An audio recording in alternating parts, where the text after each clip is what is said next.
Oh, what's up, everybody? I'm Jacob with Very Good Knife Company. I hope you're all having a fantastic day. If you're going back and rewatching this all over again, or if you're new to the channel, happy to have you. Welcome. This live is brought to you by Sweetman's Plumbing. If you're looking for the best plumbing service that ever did exist in the Northeast Georgia area, give them a call, 770-538-0727. Get a sweet deal. Guys, I'm going to be doing some finish work on all these knives that I did yesterday. The only one that I have had to get caught up, I did that this morning. I got it caught up to the rest of these, is a Nitro V Walkabout. Everything else you saw on the live stream yesterday, and everything is in the rough assembled stage now. I have cut the Corby screw heads off, and I'm going to just go ahead and run them through the grinder.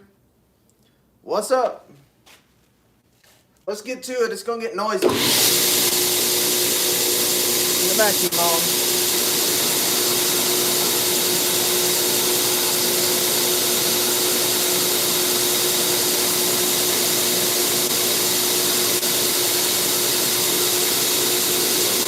Come on over.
Don't go anywhere yet.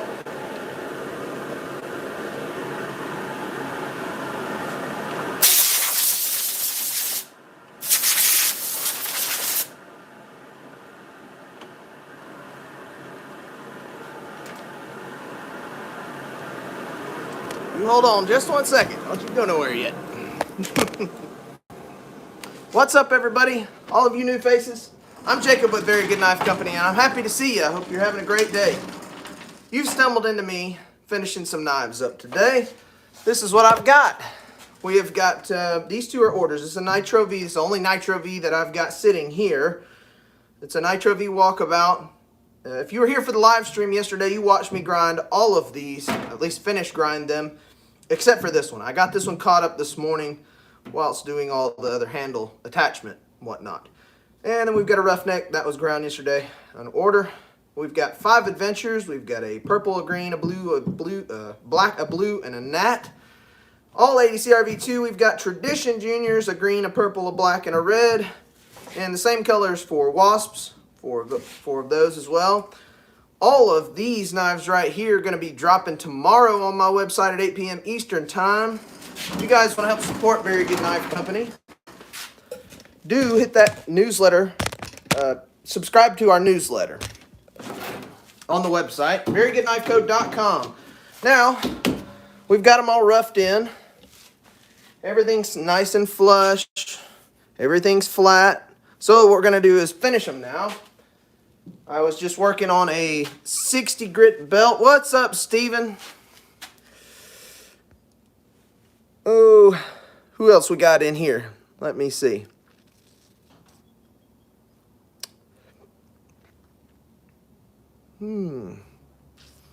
Gay week. Hey, you know, if you guys are buying knives, I don't care what else you hold in your hands either. So, is what it is. All right. I am going to go to a 120 grit. This is a 120 grit ceramic, high speed. I'm gonna run the vacuum. We just came off a 60 grit with the platen. Let's get into it.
spotted it as I turned away. Alright, cool.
Don't go nowhere.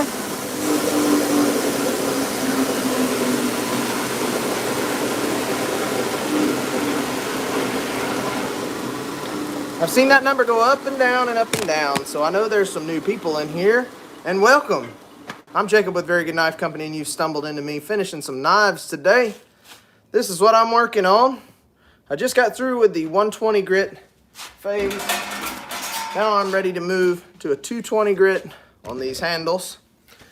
And then after that, I will move to the small wheel and do 120, 220 dance all over again. To get that choil up underneath the hand, I'll show you what I'm talking about here in just a second.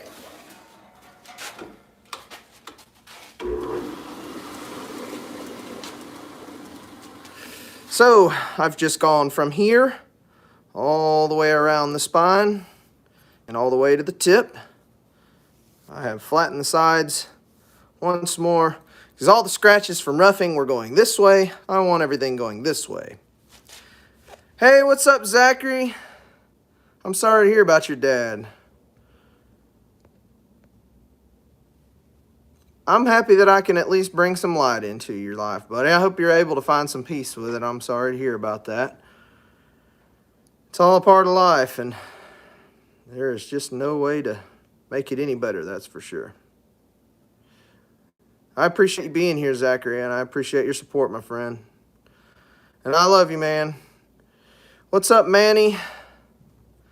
Score It Vlogs. If you're still here, Score It Vlogs. You can find my knives at www.verygoodknifeco.com. You can subscribe to the newsletter. I will be doing a drop tomorrow. All of these knives that I'm showing right now, except for 2 of them actually, I will be doing a drop with. This is the weekly run. So I've got a Wasp in ADCR V2 red. Everything that I've got here, except for one knife, is ADCR V2. The 2 orders that I'm talking about is this Nitro V Walkabout. I caught that one up this morning. And then this Roughneck right here, this is ADCR V2. Those 2 knives are orders, meaning somebody contacted me via email, verygoodknifeco@gmail.com, and said, hey, I want this model that you have on your website in this color. So I'll make you one. For the run, as far as a drop, I have Adventures in ADCR V2. One in purple, a green, a black, a blue, a nat. And then I've got a green, purple, black, and red in Tradition Juniors. These guys are really cool. Everything's dirty right now and dusty. And then some Wasps, ADCR V2. I think I just said that. Same colors as the Tradition Juniors there. And 4.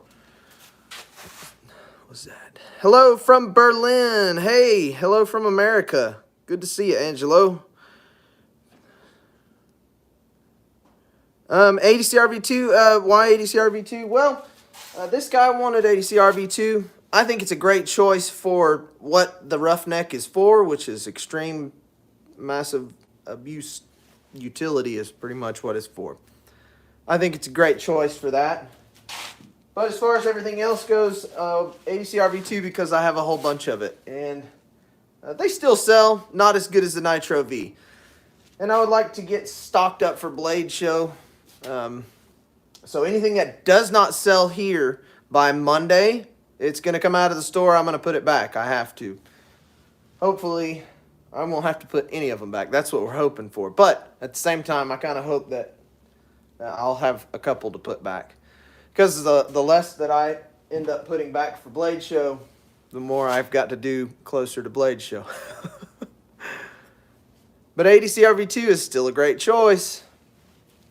I will get more Nitro V in as soon as possible. The easiest ones for me to run is going to be the ADCR V2, of course. And I'm also a little low on Nitro V. I've got to do an order for steel. I did just order steel yesterday, but it was all just for the Hawk and Eagle run, which I have coming up. I am just trying to gather all the materials up for that. Hey, John Dodger, how you doing, bud? All right, I'm going to go to a 220 grit. Aluminum oxide, same speed. We're going to run everything over that I just did. Everything. So the sides and the spine all the way around to the tip. And then we'll jump over to the small wheel and run all these scratches out from underneath the choil there. That's what we're doing. So, let's do it.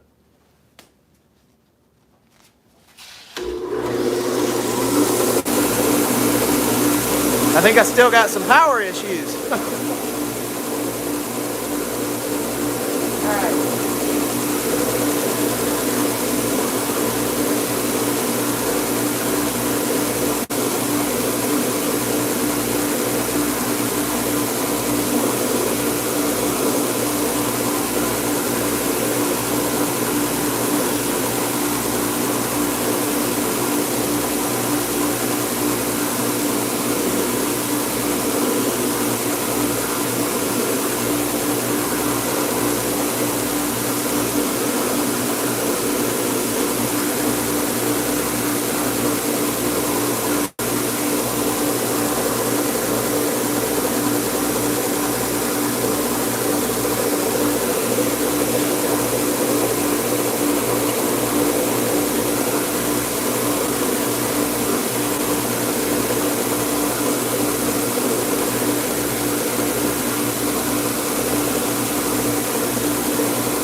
What's up, John?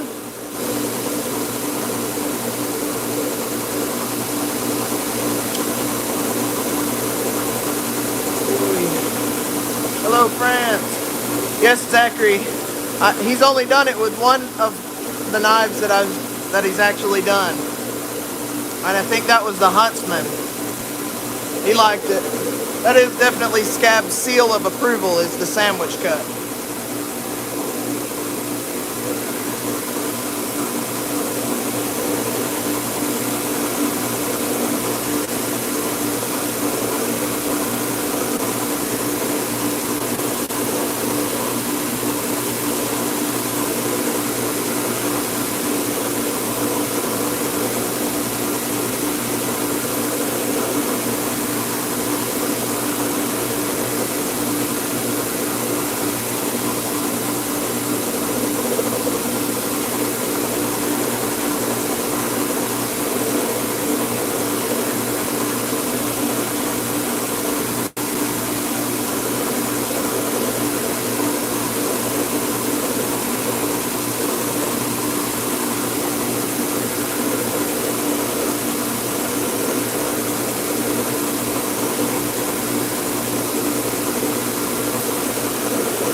What's up, Tim? Guys, if you're not subscribed to Tim's School of Fish, go do it right now.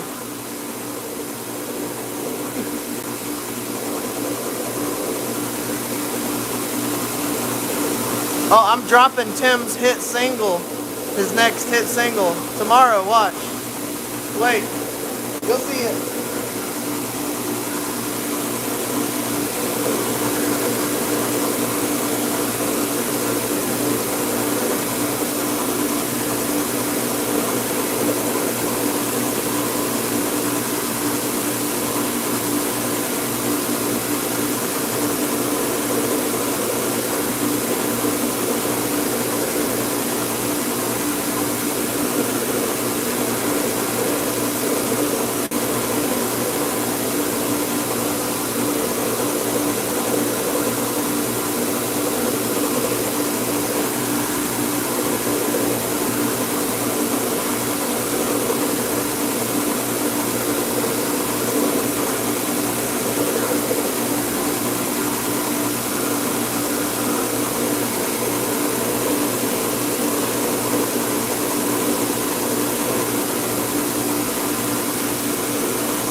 Don't go anywhere.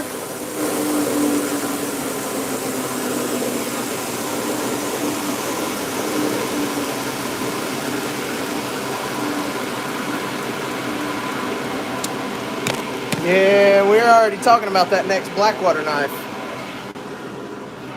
I think you guys would like it. What's up, B Shady? All right. You guys are going to like Tim's new song, because I'm going to post it tomorrow. You said Creek Chub, and Chub said hi. What's up, Chub? Oh. Why is that bench full? All right. We're going to go to that 120 again. Jumping down to the small wheel. Nope. Stop. Let me loosen that up just a little. There we go. All right. So now we're going to go to the small wheel. You guys that have been here, you know this dance. We're just going to get up in there. Get all those rough grind scratches out of there. Out of the choil area. Shape it up. Who we got in here? The Norm. Tim said, "What's up, nerds?" Yeah, we're all a bunch of knife nerds here, aren't we, buddy? All right, y'all. Let's do these choils.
swap to a 220.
There we go. Now these guys are all ready for the router. But first, I've got to fit this guard on the rough neck. Right there, it's still rough.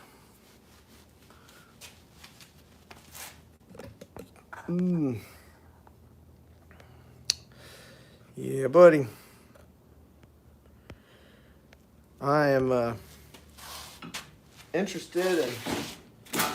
I'm still interested in seeing that creek chub, because Tim still hasn't sent me the specs and all that good stuff for it. I know you're busy, buddy.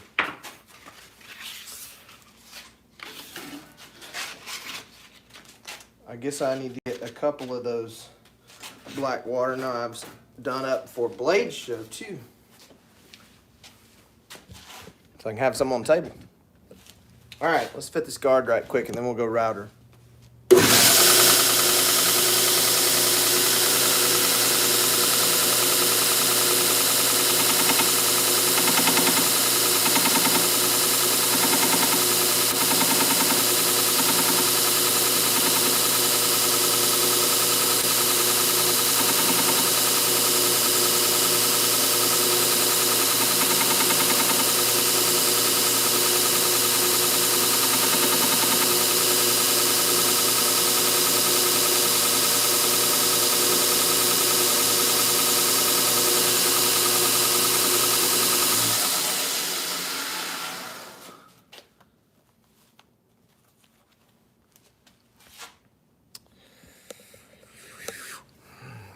Tomorrow is Adventures, Tradition Juniors, and Adventures, Tradition Juniors, and Wasps. I got them sitting right here, and I still can't get it out. All right, I got one more thing to do to this guy, so let's go over. Let's go do it. Take you with me.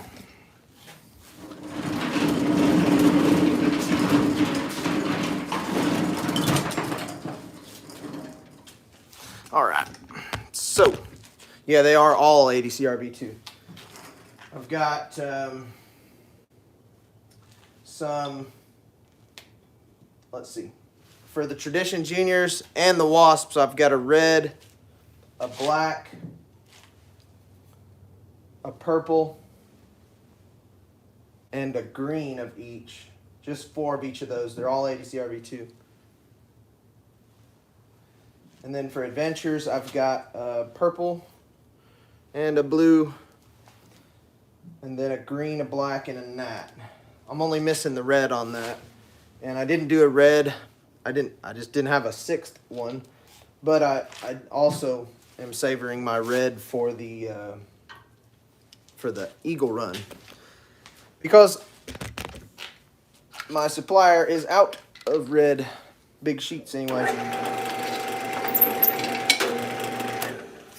I'm just cleaning out that lanyard hole, making sure there's no junk down in there on that only one that has the lanyard hole. And then I'm going to go ahead and take all the junk out of this sharpening choil on this roughneck. Just moving all these over.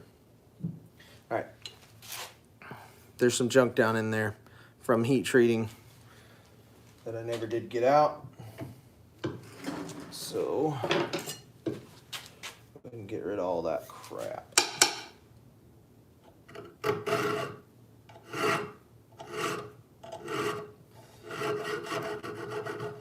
And if you guys do request a sharpening choil, no, I won't polish down inside of it. I will make sure it is nice and clean and shiny like the rest of the knife, but it won't be like that's the same kind of finish. You won't really be able to tell. Such a small spot. I mean, that's pretty polished right there.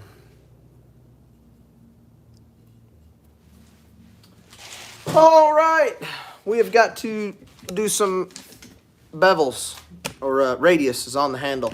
See, I'm 2 weeks in. This is what happens. Every 2 weeks, I got to clean the whole shop way deep. And I'm 2 weeks in again. And have a mess. A big mess. This one's already set for the 1/4 inch. Come on. This one is already set for 1/4 inch, so we'll just do all those first.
Take care, Tim. Love you, brother.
That's all for the 1/4 inch. I gotta swap 3/16 round over for all the smaller ones.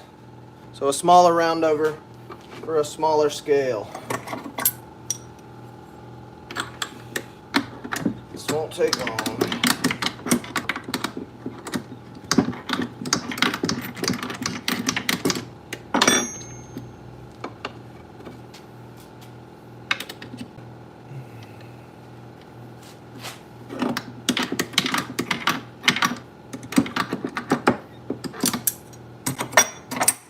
Alright, in case you're wondering, I use the 1/4 inch round over for 1/4 inch thickness micarta.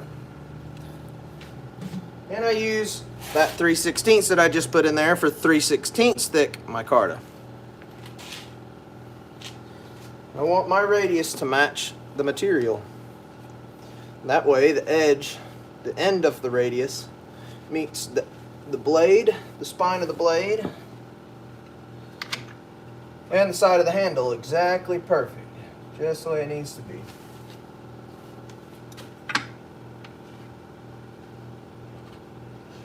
I'm just checking depth, make sure I don't go too deep, because if I go too deep and overcut, it'll leave a line all the way around the side of the handle. Then I'll have to step back to a 220 grit belt, which I don't want to do.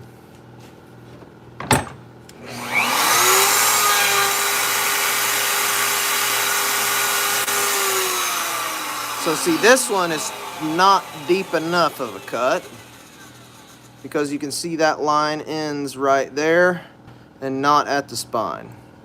Not where I want it. So it needs to cut just a little deeper. And sometimes all you gotta do is shake the elevator and it'll reset itself.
Well, it took me just a second to get that depth right.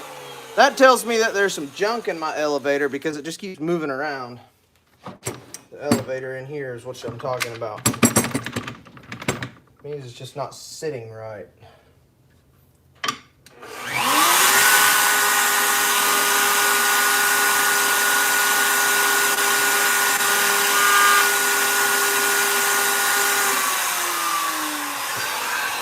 That's about as close as it's going to get.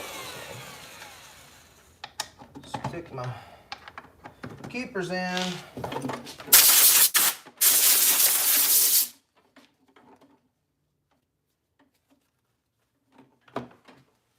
All right.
blast that router makes, don't it?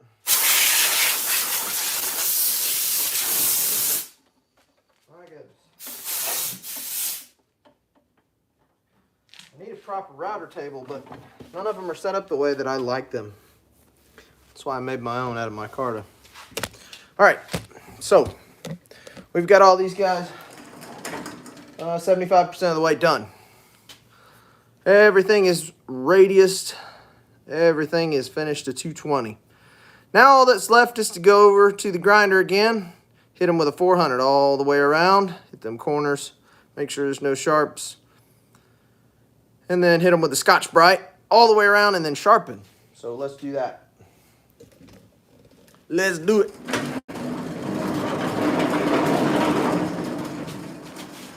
Set back up here. In reverse order, we'll start with 400 and then hit them with my old Scotch-Brite handle belt.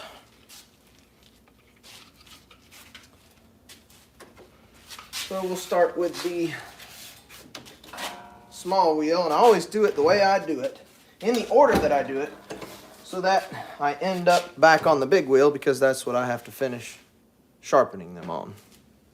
That way I'm not switching wheels so much, because that kills my back.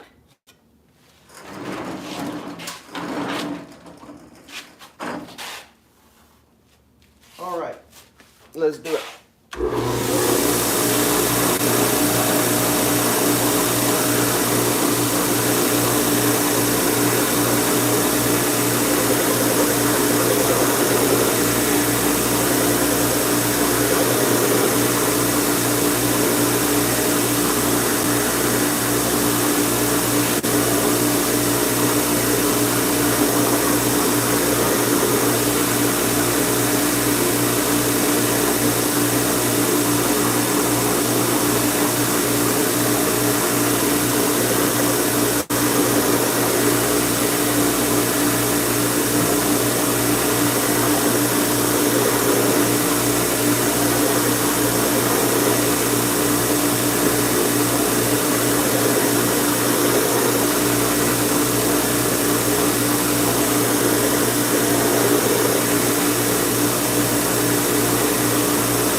There's the 400 on all those choil underbellies. Now let's hit them with the Scotch-Brite.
Okie dokie.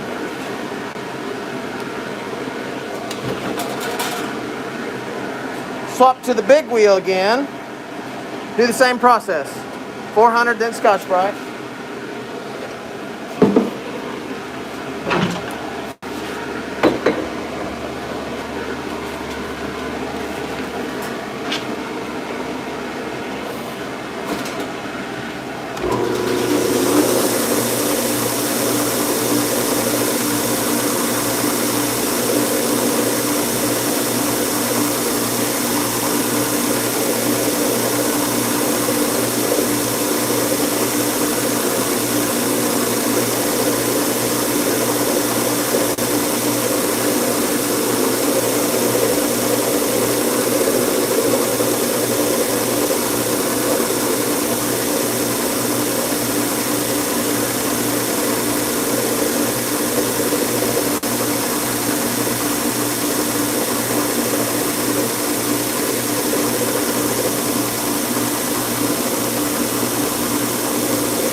All right, there's the 400 finish.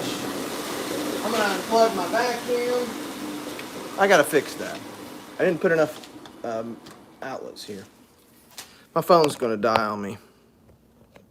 There it is. Maybe it won't now, because I got it plugged in. The last 2 live streams, I keep goofing up and missing that whole low battery warning. It's warned me, but I didn't listen. And then it showed me by ending the live streams early. Yes, I saved it this time, Stephen. 0 for 3. This is the last step, and then we'll sharpen.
always a stubborn one.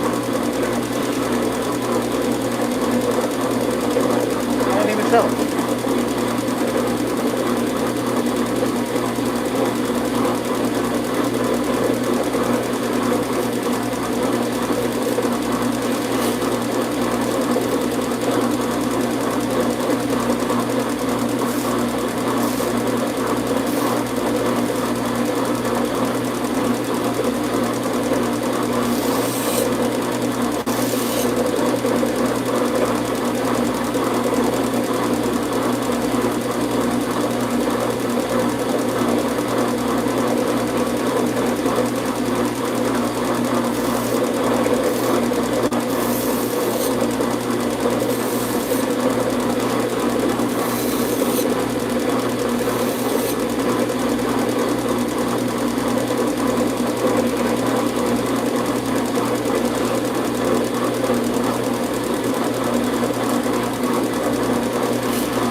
That's all for just about all of them. Now, I've got to run that Scotch-Brite over the bevels of those flat grinds, but I'm on the contact wheel here, so I'm going to do it on the other machine. Same step, it's just a different machine. I don't want to use the rest platen either.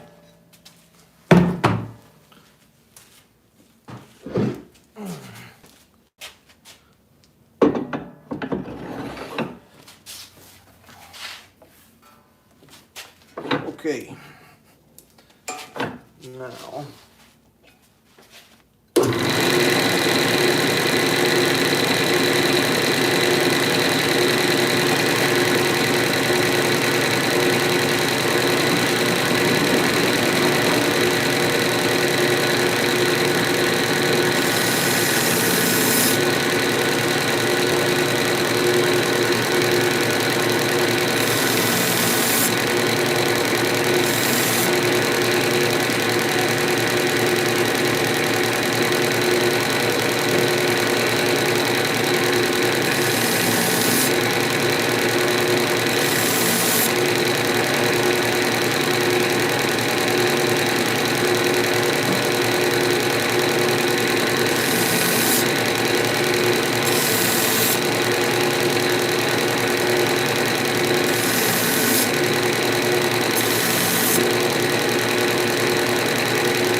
that out. Nice and shiny. All right. Well, we have made it all the way to sharpening now. That's all that's left. So let's swap back over to the contact wheel. And I'm going to go ahead and drop this speed all the way down. And I'm going to pull out the sharpening rig and get it all set up. Take me just a second.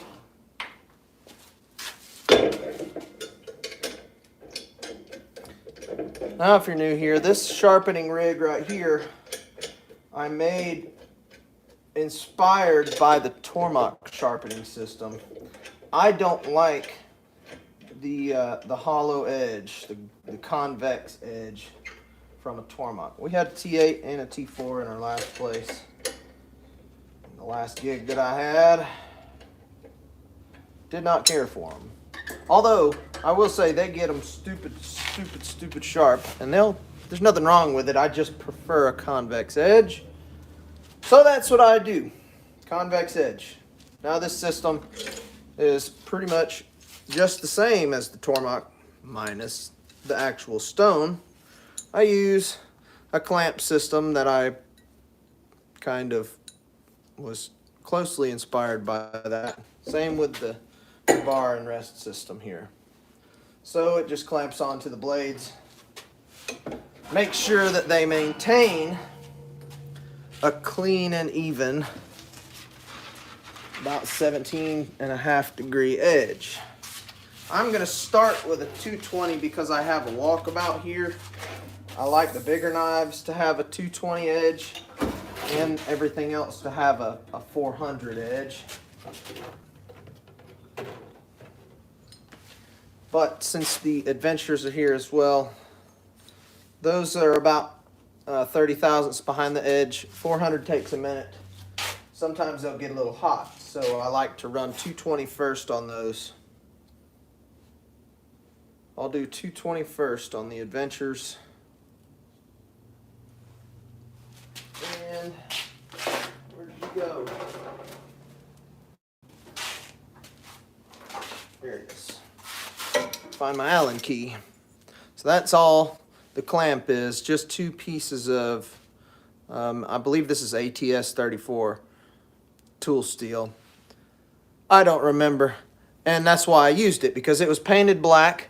You can't tell what was written on it, and the end where usually steel is denominated by the end, like the end of the steel, will be spray painted, and they'll spray paint the whole stack of it. Yeah, this one was just unable to be determined, so I just use it for things like this. I do need to heat treat the next set of clamps that I do, because I noticed that they started to warp around that fulcrum bolt. Holy cow! We got a whole bunch of people in here. What's up, everybody? I'm Jacob with Very Good Knife Company. If you're new to this live stream, welcome. I'm happy to have you. We're glad that you're here. You've stumbled into me finishing knives today, and I'm just about to start a sharpening session for all of the ones that I've just finished here.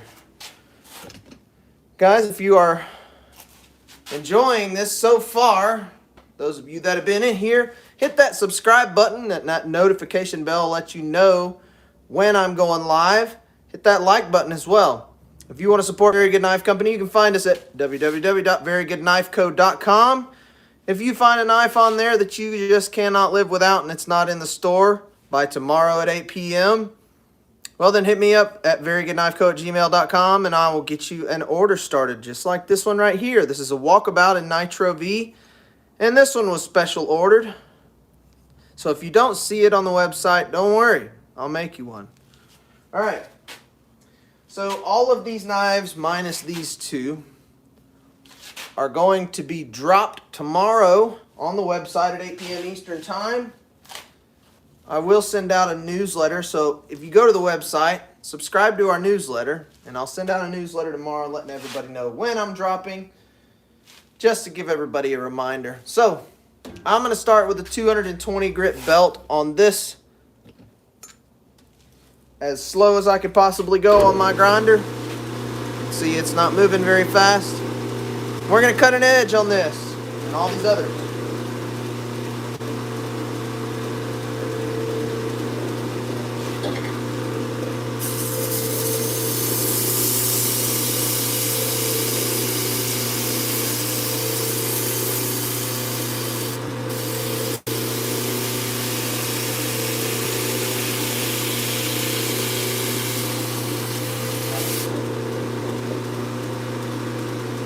I pulled a classic goof like I always do.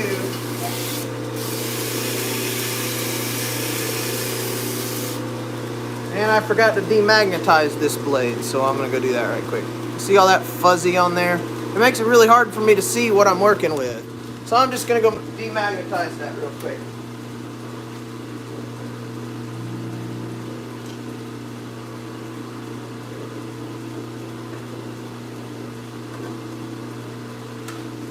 Alright, got that squared away. Let's go back to the grinder.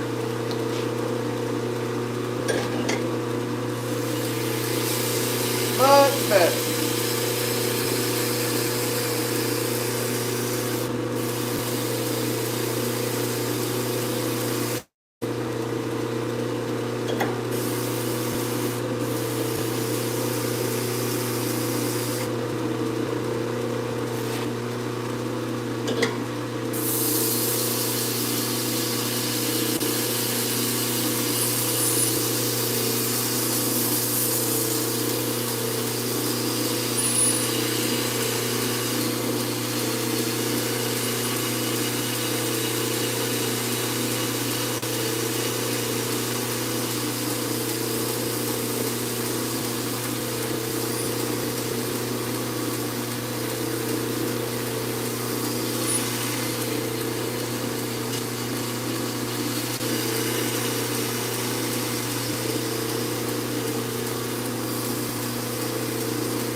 Hey, what's going on, hunting for hookers? How you doing, Mike?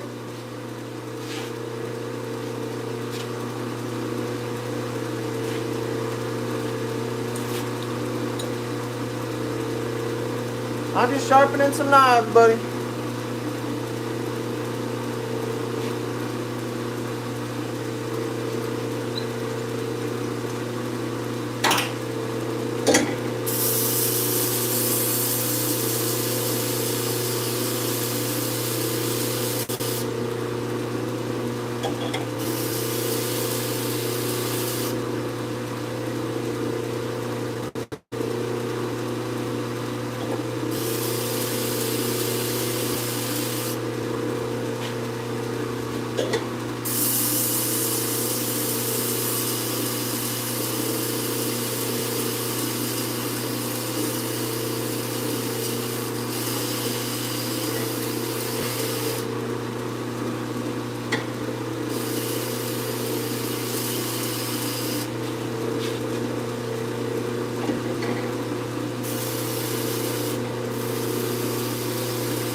So I'm going to hand cut this front edge.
There's a roughneck edge.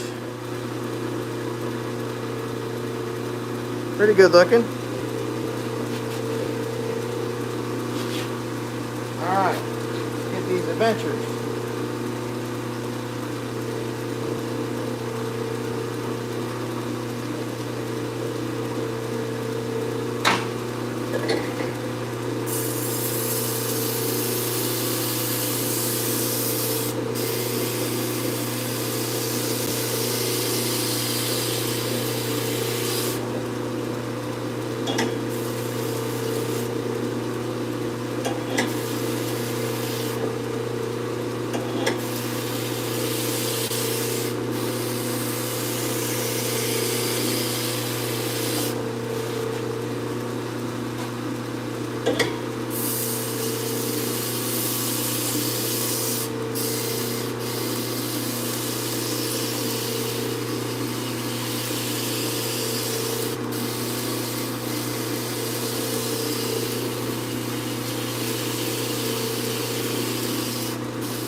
So I'm going to run those adventures through the 220 and then I'll go back over all of them with the 400.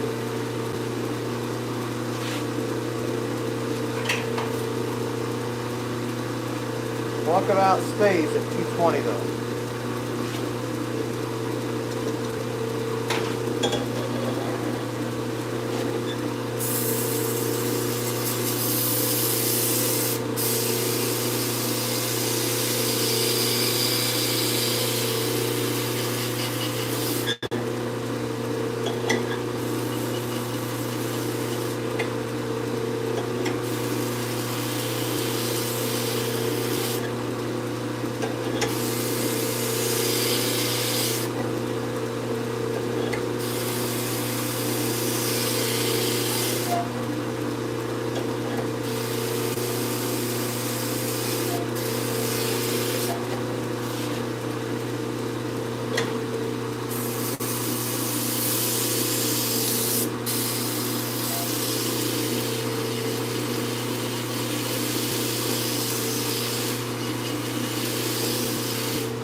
Stay on my own that time.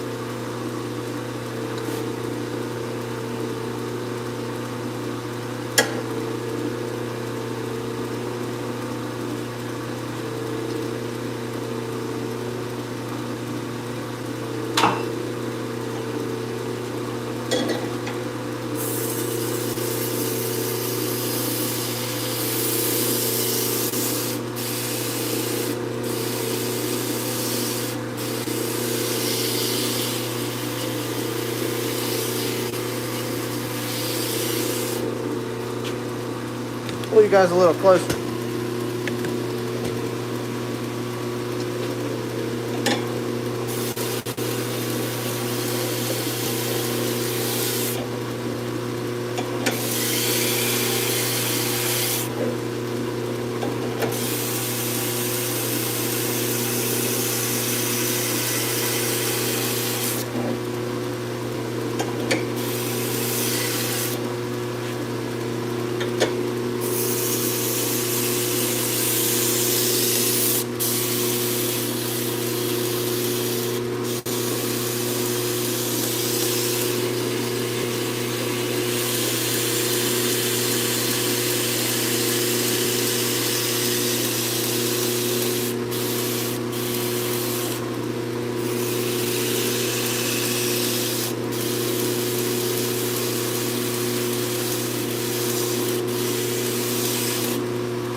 One more of those.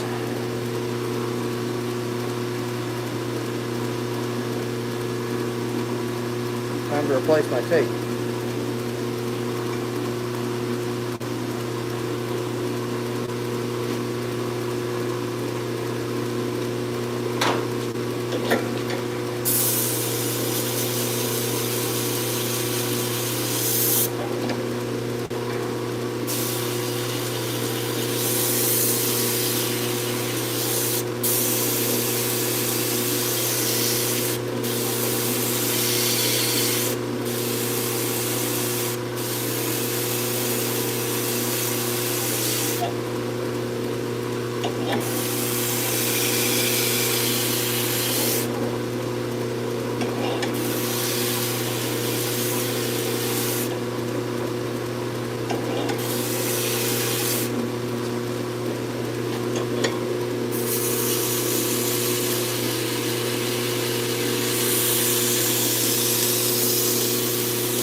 Alright, I'm going to leave that last knife in the clamps because I'm going to switch to a 400. Go ahead and switch to a 400 and then finish everything out.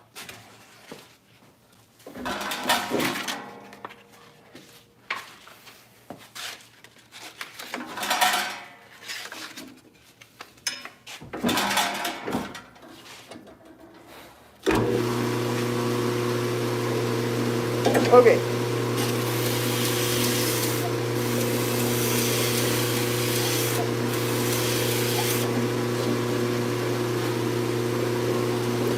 So there's 400. Let's see.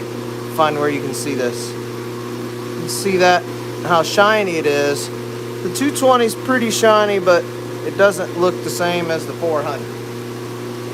That is the end result.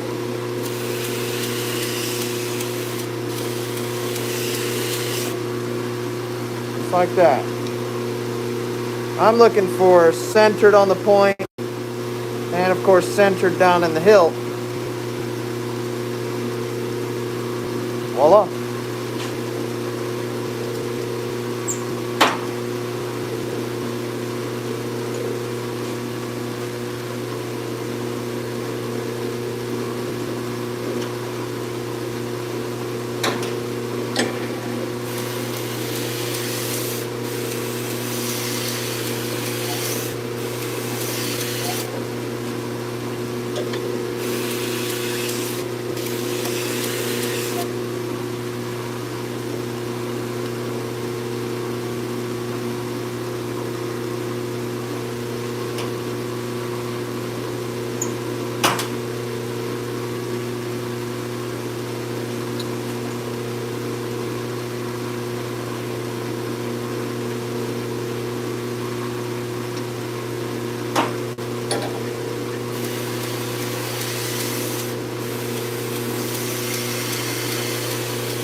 Alright, now we can do the Wasp and Tradition Juniors. Adventures and that Roughneck and the Walkabout are sharpened. Let's just get the rest of these. 8 to go.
Hold on.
Five to go.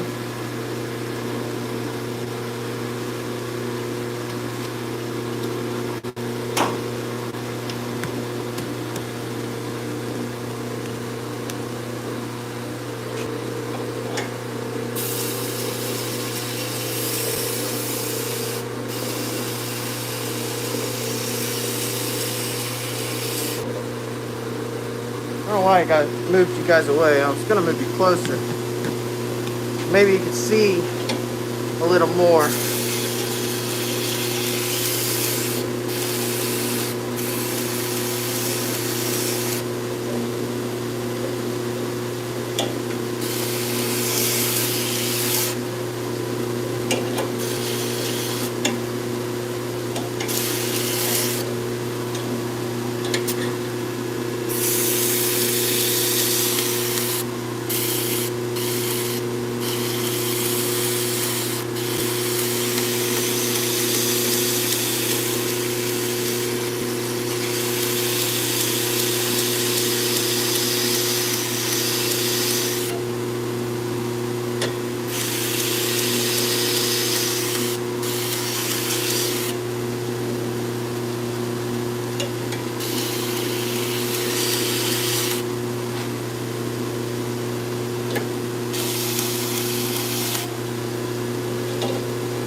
David Donahue, how you doing, buddy?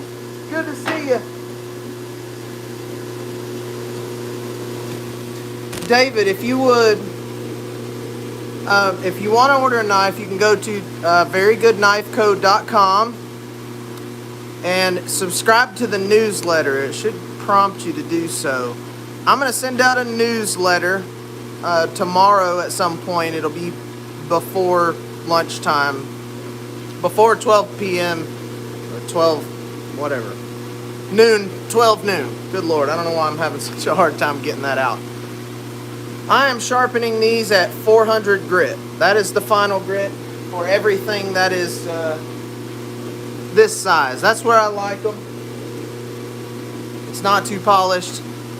And I like a 220 grit on the bigger knives. It takes less away. I like a little more of a toothy edge on those anyway.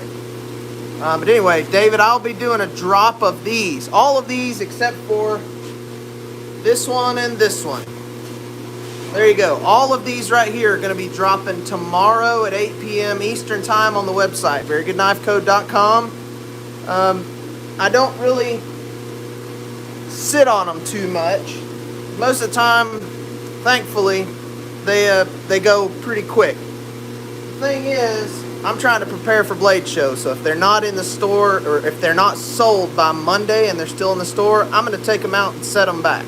So, everything is 80 CRB2 this week.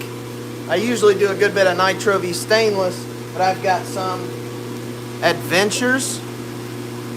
I've got a purple, a blue, a black, a green, and a gnat in one of those. These are the Tradition Junior. This is a hollow grind as opposed to that flat grind that I just showed you. I've got a green one, a purple one, a blue one, and not a blue one, a black one, a purple one, a black one, and a red one. And this is the Wasp, also a hollow grind. It's got a swedge on it, a little shorter than that Tradition Junior, but similar handle, similar overall. Same thickness of stock. You can see the handle's just marginally longer on the Junior, Tradition Junior, but the blade is about 3/8 inch longer on this guy. Both hollow ground, all 80 CRB2. And that's what I've got this week. So subscribe to that newsletter on the website, and I'll let you know when I'm doing drops. If you're not subscribed to the channel, do subscribe to the channel. Hit that thumbs up button. And hit that notification bell for the channel. It'll tell you when I'm going live, and I show everything live, just about as much as I can show. I can't show every single process because then I'll never get anything done, because I don't mind sitting here talking with you guys. All right, we got 4 left. 4 left to sharpen. Also, David, if you see anything on the website that you just can't live without, please send me an email, verygoodknifeco@gmail.com, and I'll make it for you. This is an order, meaning somebody saw it, said I just cannot stand to not have it, I want one, please make me one. You send me an email with the model, the steel, I do Nitro V and ADCR V2, and the handle color, and I'll get you on that list.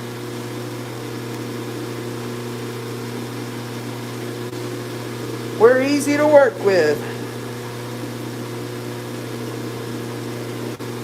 Alright, just the wasp left.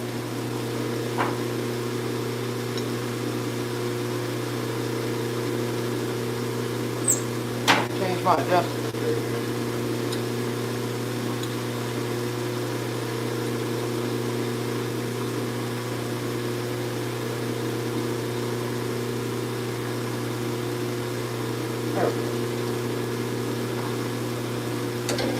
All right.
What's up, Gabe?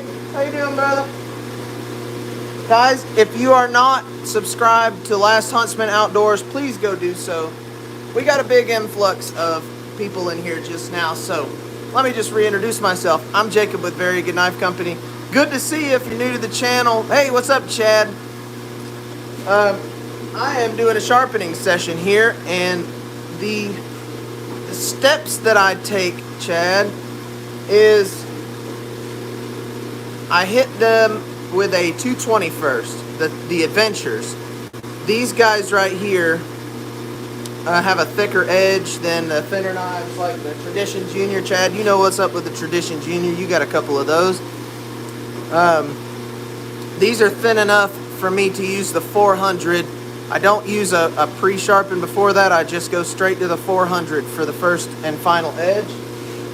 If they're thicker than that on the edge, though, I don't want to heat them up, so I'll start with a 220 and then go to 400. And then I'll use just a 220 on the big knives like this, because I like a toothier edge on the bigger knives. It also takes less away from it. But on these wasps, these guys are probably 12 to 15 thousandths behind the edge, nice and thin. Actually, these ADCR V2 ones are probably a little closer to that 15, 18 mark. Now the Nitro V, I'll run them even thinner, 10 to 12 thousandths.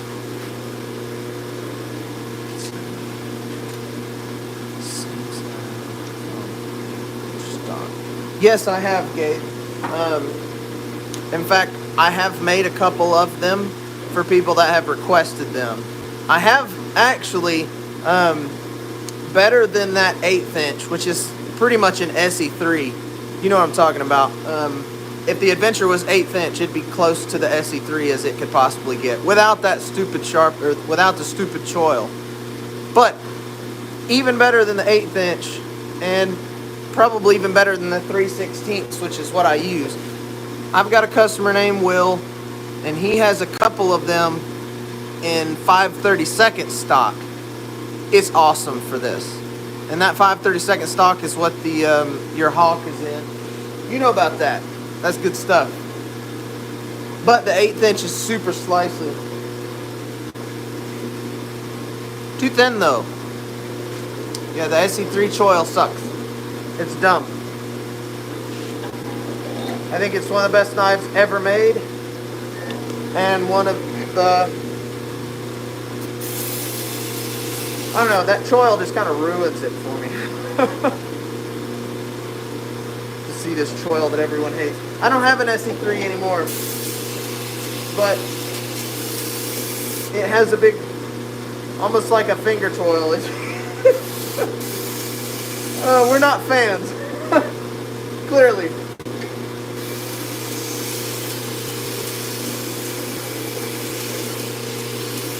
So Chad, I know you're getting into sharpening.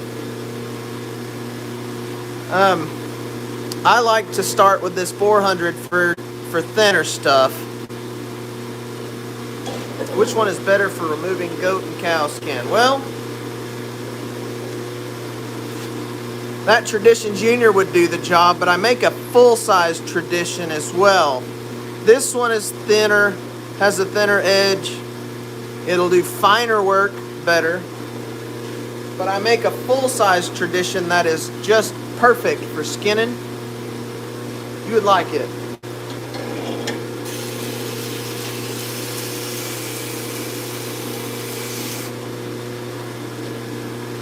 So I run this belt really slow as I can run my machine. And I believe it's only about, the final RPM on the wheel out here is probably about 550. Just pretty small, or pretty low, pretty slow. If you go faster, you just need to take your time.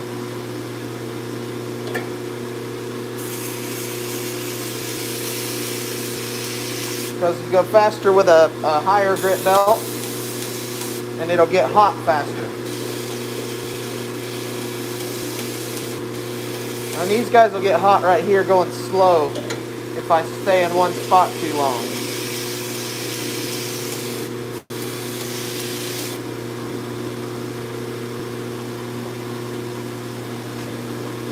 So they've got a tiny little edge.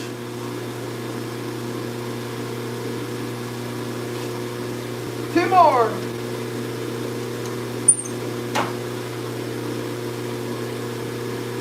I feel like people like the sharpening more than anything else that I do. Either I make a whole bunch of big giant sparks with rough grinding, or no sparks at all and just sharpen. Because I always seem to get the biggest influx when I'm sharpening.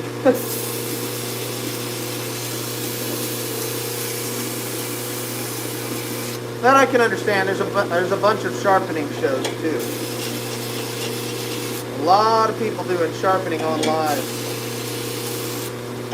A lot of people doing it wrong too.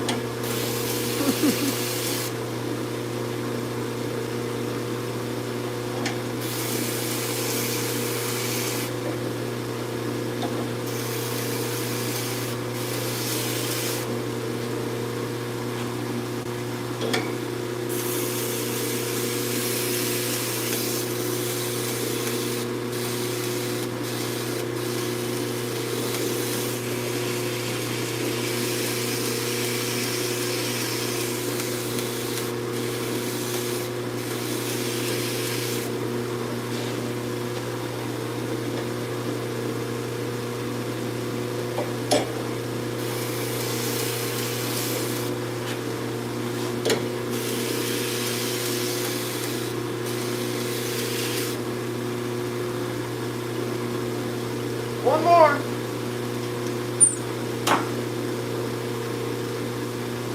This red wasp has got a lot of screen time today because I keep ending every stage of the process with it, and I show it more than all the other ones, I guess.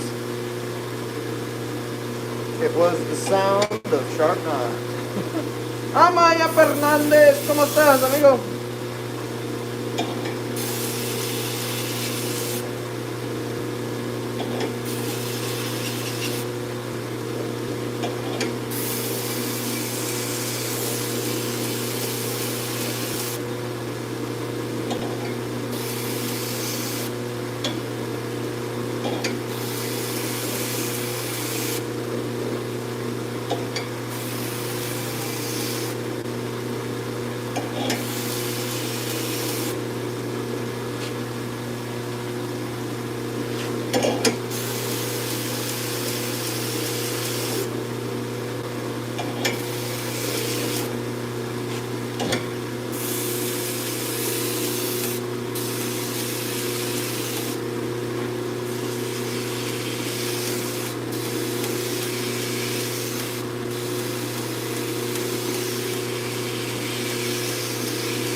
All right. That's it right there. We did it. Yeehaw. Okay, so now the next step is to strop them. I'm going to run up to the front and grab my carrier.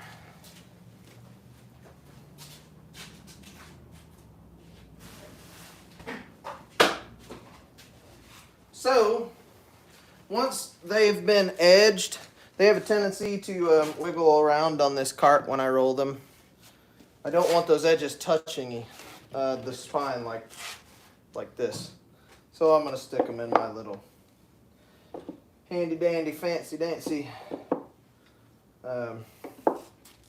whatchamacallit thing.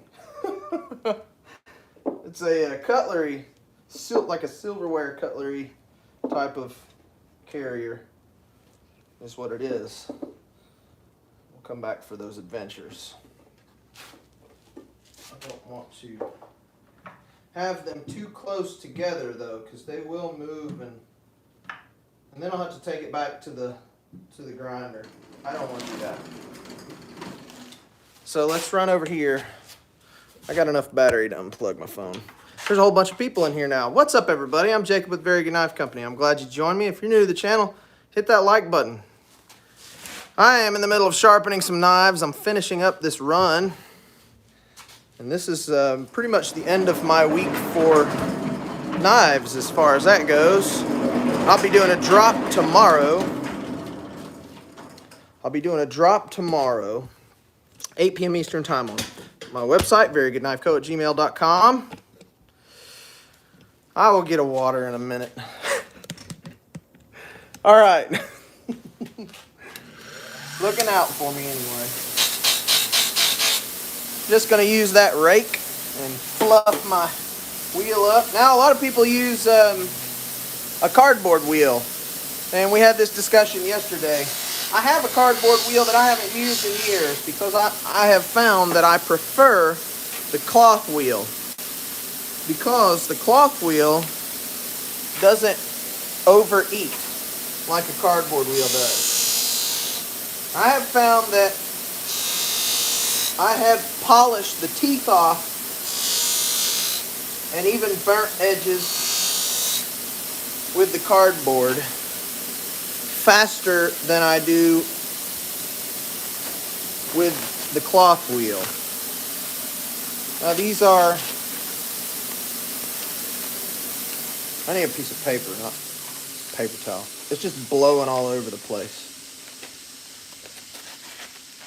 This one still needs a little strop.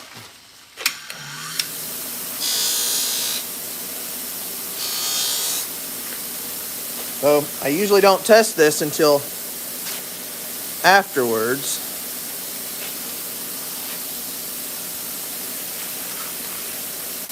And not stropped. It can't be done. It must be stropped. It has to be stropped. You're right, Steve. It must be stropped. Every time, every knife gets stropped.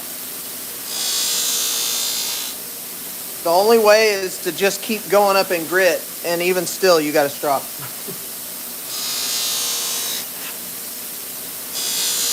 I've tried that approach. I went way up on grit and ended up with a shiny edge that got slicker faster.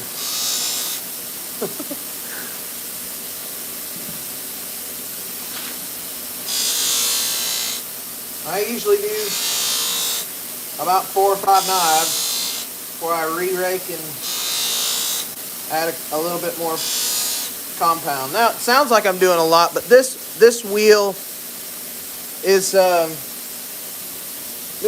actually really soft, so I'm just barely pressing on it. Yeah, that one just kind of ripped. Cutting paper towel is definitely a flex, isn't it? It's pretty sweet. Hit that one more time. And usually I don't test them until they're getting boxed.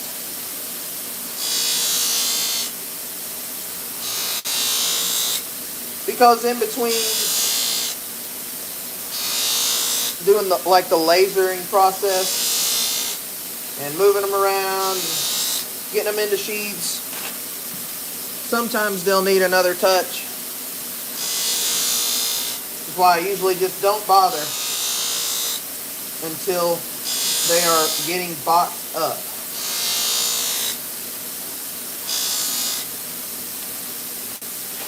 But you can see they're not super polished, and I don't want a polished edge because polished edges just get dull faster. They feel super sharp for a minute, and then they'll all of a sudden feel like they're slick. And what happened is you polished all the teeth off.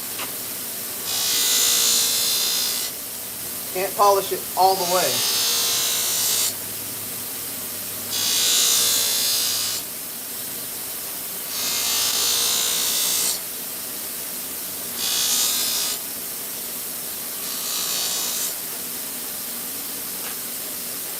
You know, I hit that one a few good times and it still has a burr, even though I hit it 3 times on each side. And once you polish them, you can really feel the burr, especially when your fingers are really rough. That burr will catch on everything on your fingers. Now, the 220 finish on this edge is going to be a little toothier feeling. That's the way I want them. But they will definitely still cut that paper.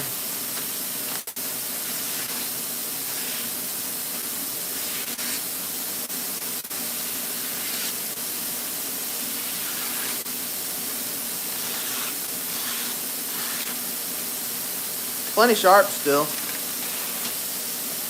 but just a little toothier. All right.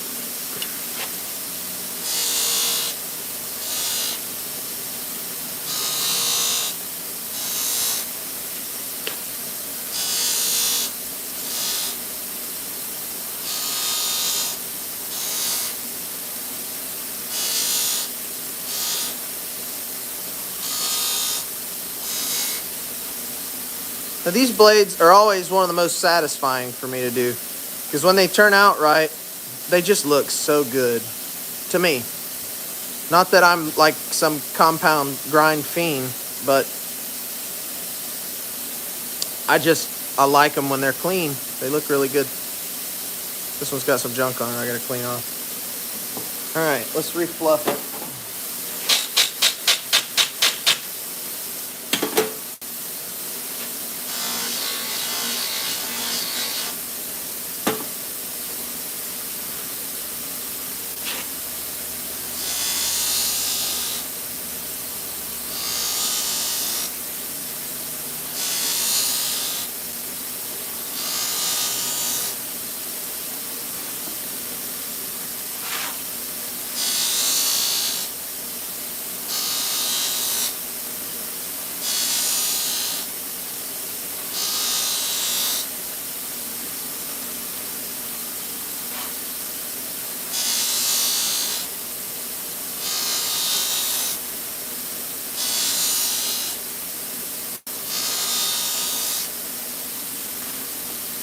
I've got cardboard boxes piling up everywhere now.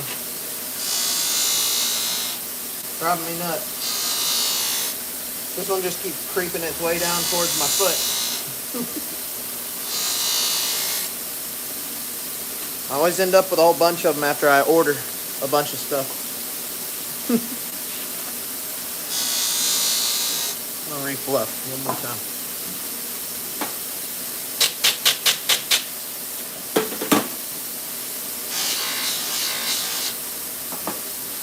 Alright, do these wasps, and this round's wrapped up.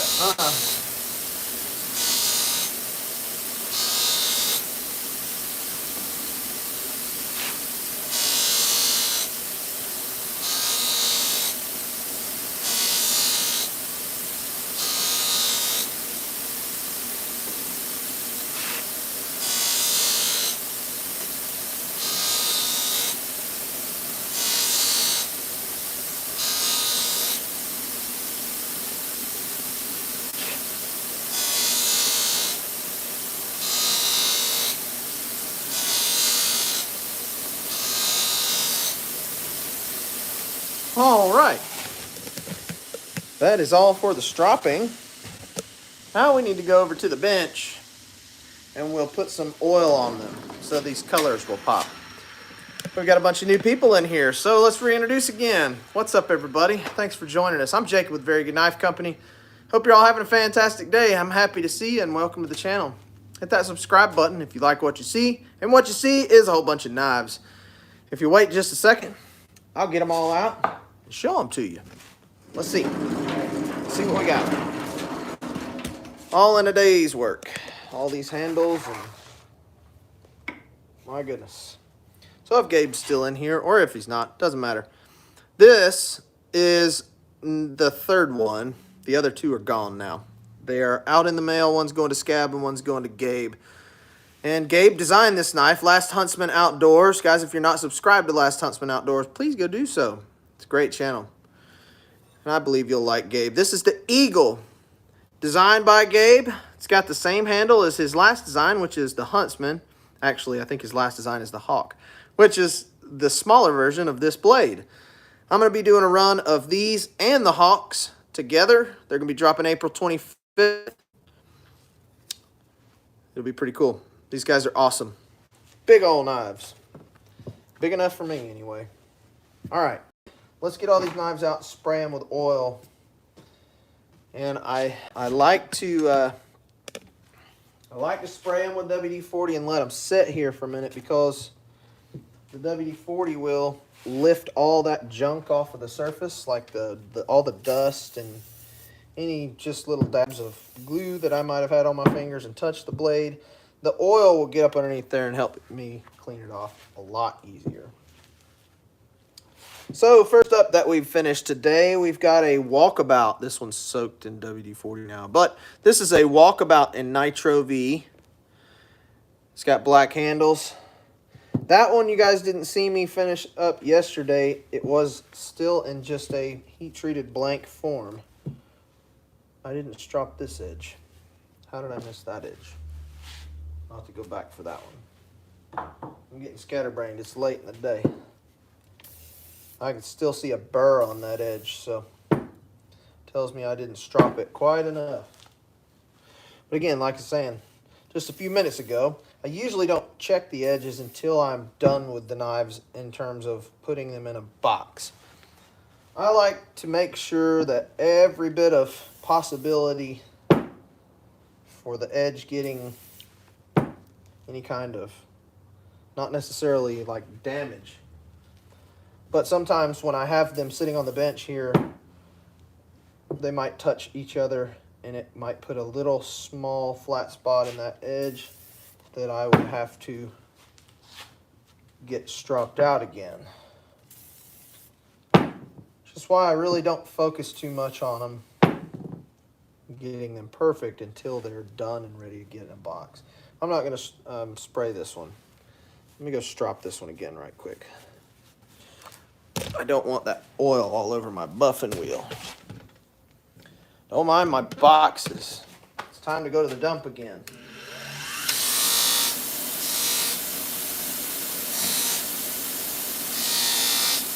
All of them showed up in like 2 days, too. So I went from a super clean shop to a pile of boxes real fast. All right, this right here is a roughneck, and this knife is an order. When I say it's an order, what I mean by that is somebody saw it on the website. But you guys, if you want to support Very Good Knife Company, you can start by hitting that like button. If you feel like you want to support me farther, hit the subscribe button. If you want to go farther than that, hit the notification bell to let you know when I'm going live.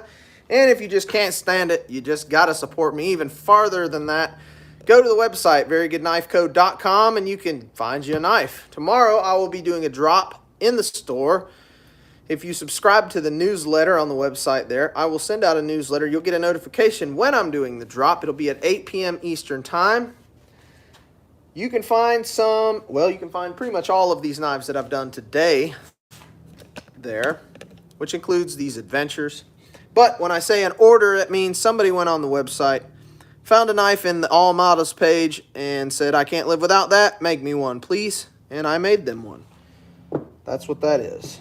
That's what I mean by an order. I don't consider everything that everybody bought over the weekend an order. Those are just sales to me.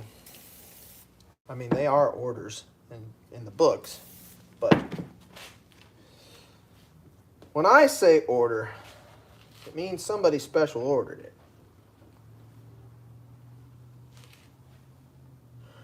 So what I'm doing is I'm going to pull all these out and just shoot them with oil. I keep seeing that number go way up and way down, so I'll just keep re-explaining here. Just going to coat them on both sides and let them sit there for just a minute. And all that WD-40 is going to get up in there. It'll help bring out that color as well, of course. But it'll lift all the junk off of the surface so it doesn't scratch it when I go to wipe it down and clean it. And I just use microfiber to clean them. All right, guys. So here's what we got. Several so far, dude. It's this live stream has been so productive for me. I've gained probably 10 or 15 new customers. And the best part about that is, just like you, once everybody gets one, their skepticism is gone, and they'll buy another and become good customers. Now, I'm not saying that I'm expecting everyone to do that.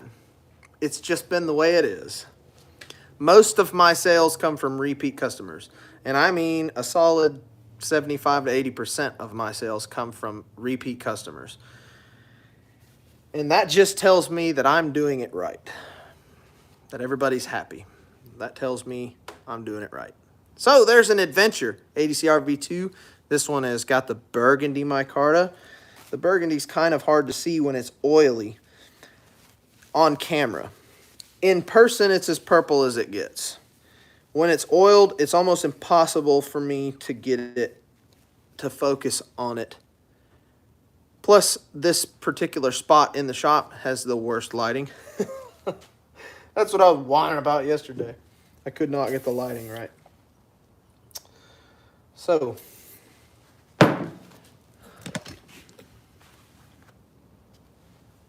all right.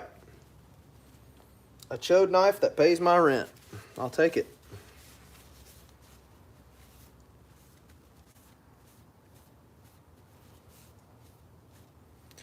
Here's a gnat. Pretty sweet. This one's got some junk up in here. Grab me a razor. That's the new one.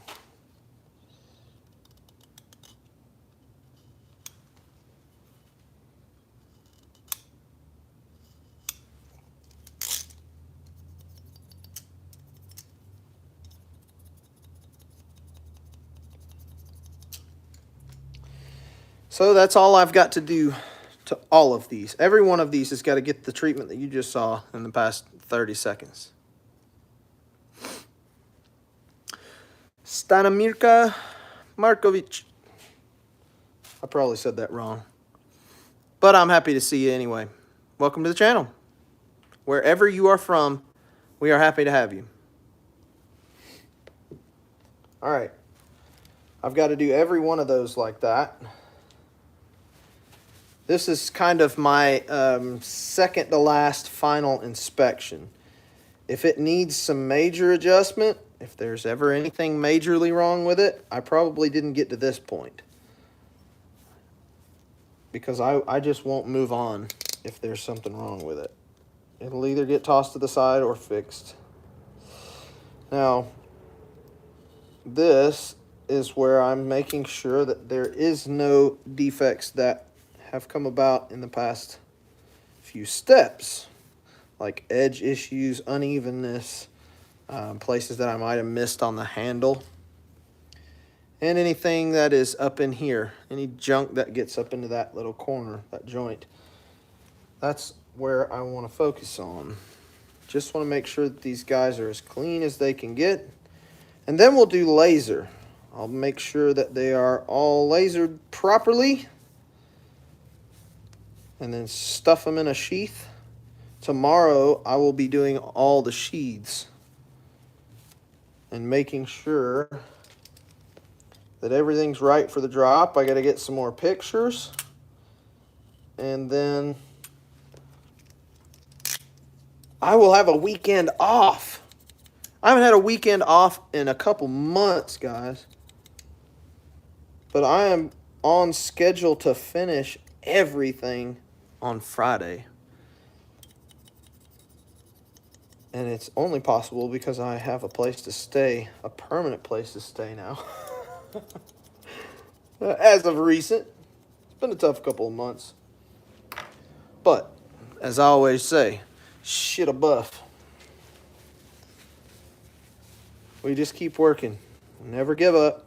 We just keep working.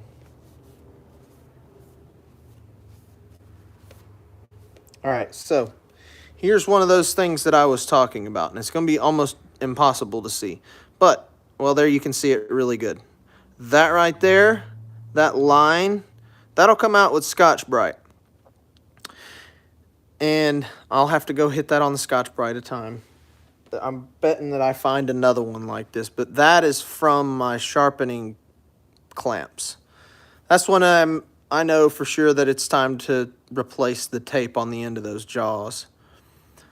But see, this is what I'm talking about. In my final inspection, I make sure stuff like this doesn't get overlooked before the laser. Because if I have to hit it with the Scotch-Brite after it's been lasered, the Scotch-Brite will take the black out of the laser. I did make that. I just made it right before our eyes, and you're a little late in here, but hey, I'm glad to see you anyway. If you hit that subscribe to the channel, you will get notifications. Well, you got to hit that notification bell too. I don't know. I've had a brain fart on words here. Just a second. Hit that subscribe button and that thumbs up for me, and hit the notification bell to let you know when I'm going live, and you can watch me make knives on the my goodness, it's late in the day and I'm tired now. You can go back on the channel and watch all of my past live streams and all the other videos that I have. They're going to get buried in all these live streams that I've been doing. So I'm going to have to like do a repost of my older videos. But I missed a question. In 1 second, I'll go back and answer. Yes, Zachary answered correct. Those are 80 CRV2.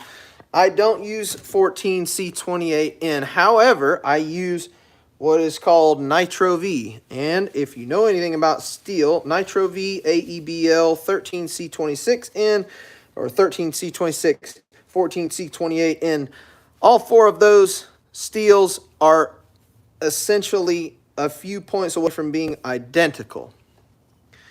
They are very close.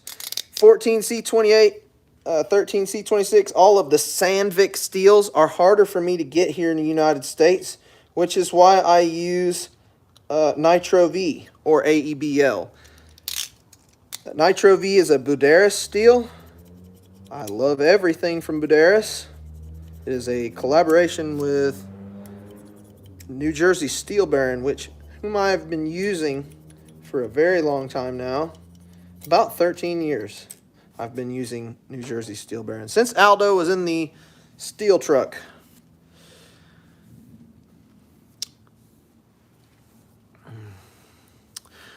I disagree with that. I disagree with the... I don't disagree with your findings. Because what happens is you are testing everyone else's and not my own. So therefore, I can't say that you're wrong. In your findings, everything that you've tested from Nitro V has been not as good as 14C28N.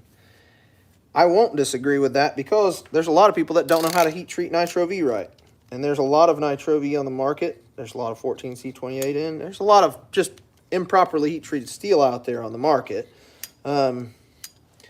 I have used a lot of 14C28N in terms of using the knife. I did try out a few of the off-grid knives. Which one?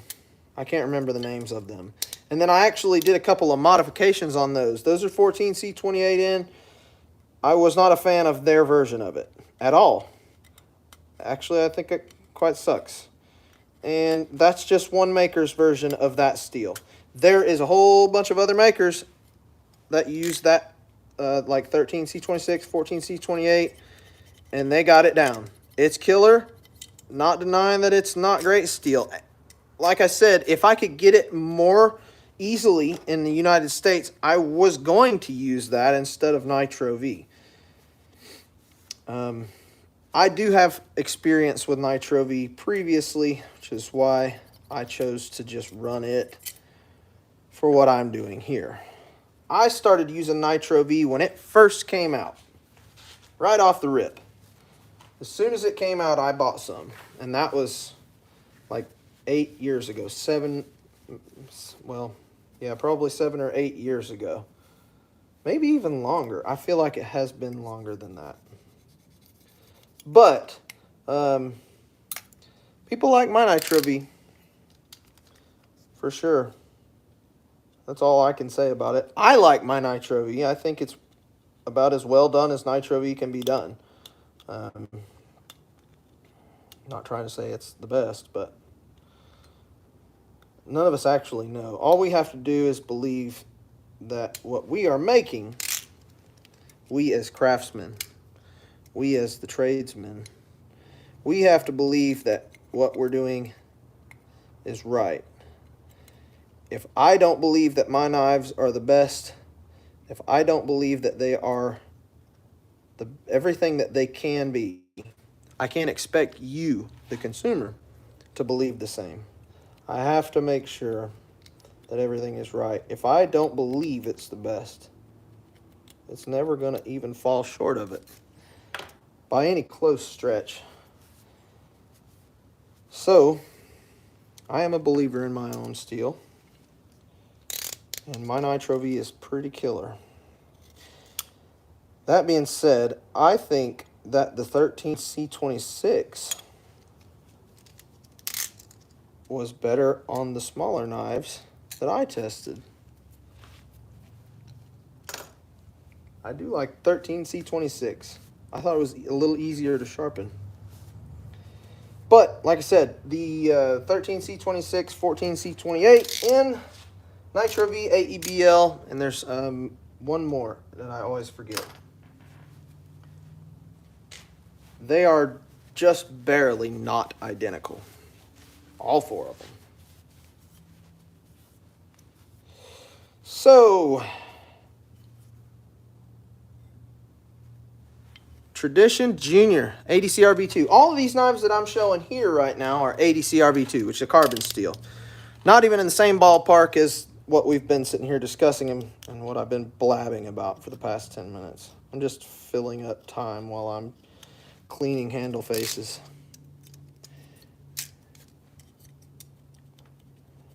I'll make sure that my finish is nice and smooth, because everything comes off of a smoother finish easier than it does a rough finish.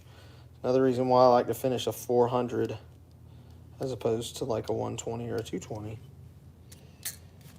If people don't finish to anything higher than a 120, then they'll certainly never finish to 220, that's for sure. And I think at least 220 is necessary for a finish on knives. I like 400. With ADCRB2, the coarser the finish, the more it's going to hold moisture. And it is one of the rustiest, crustiest steels that there is. It rusts easily.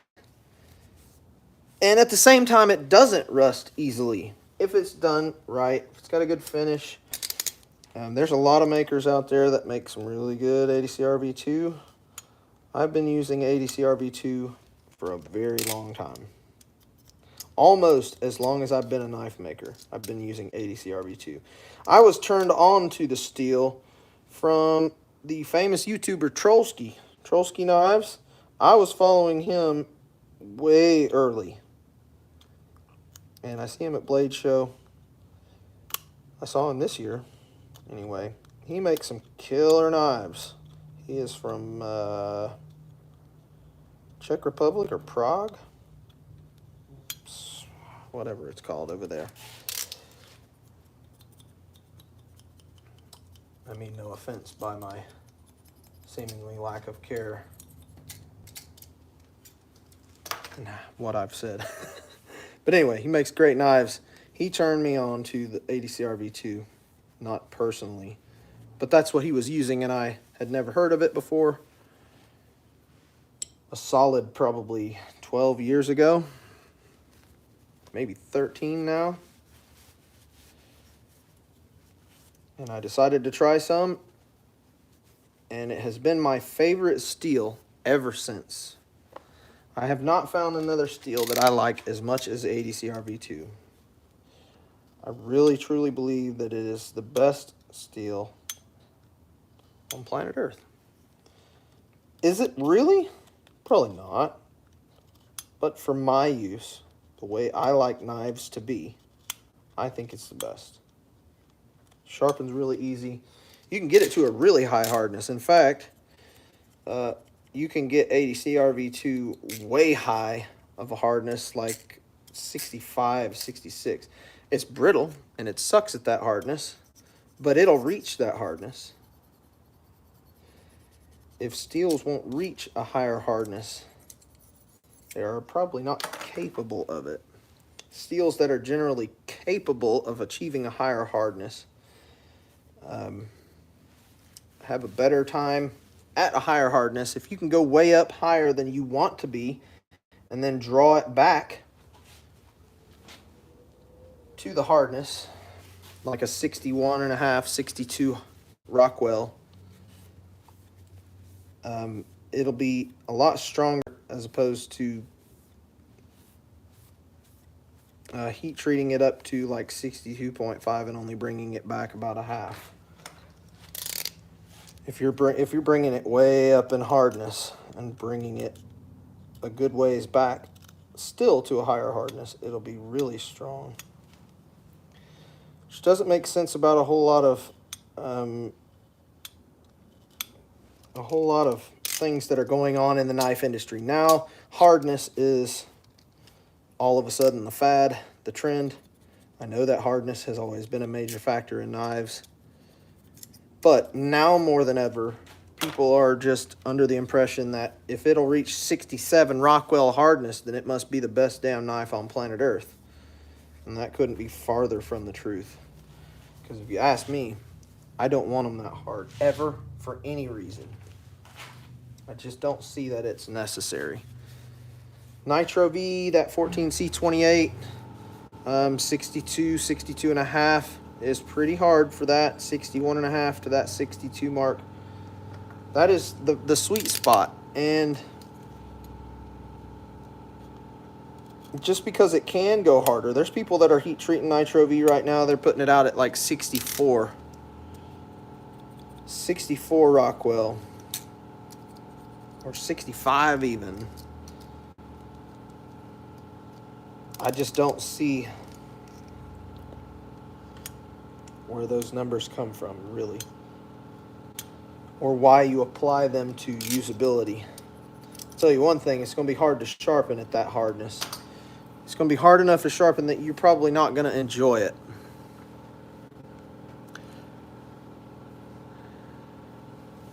Yeah, 64. 61 is pushing it.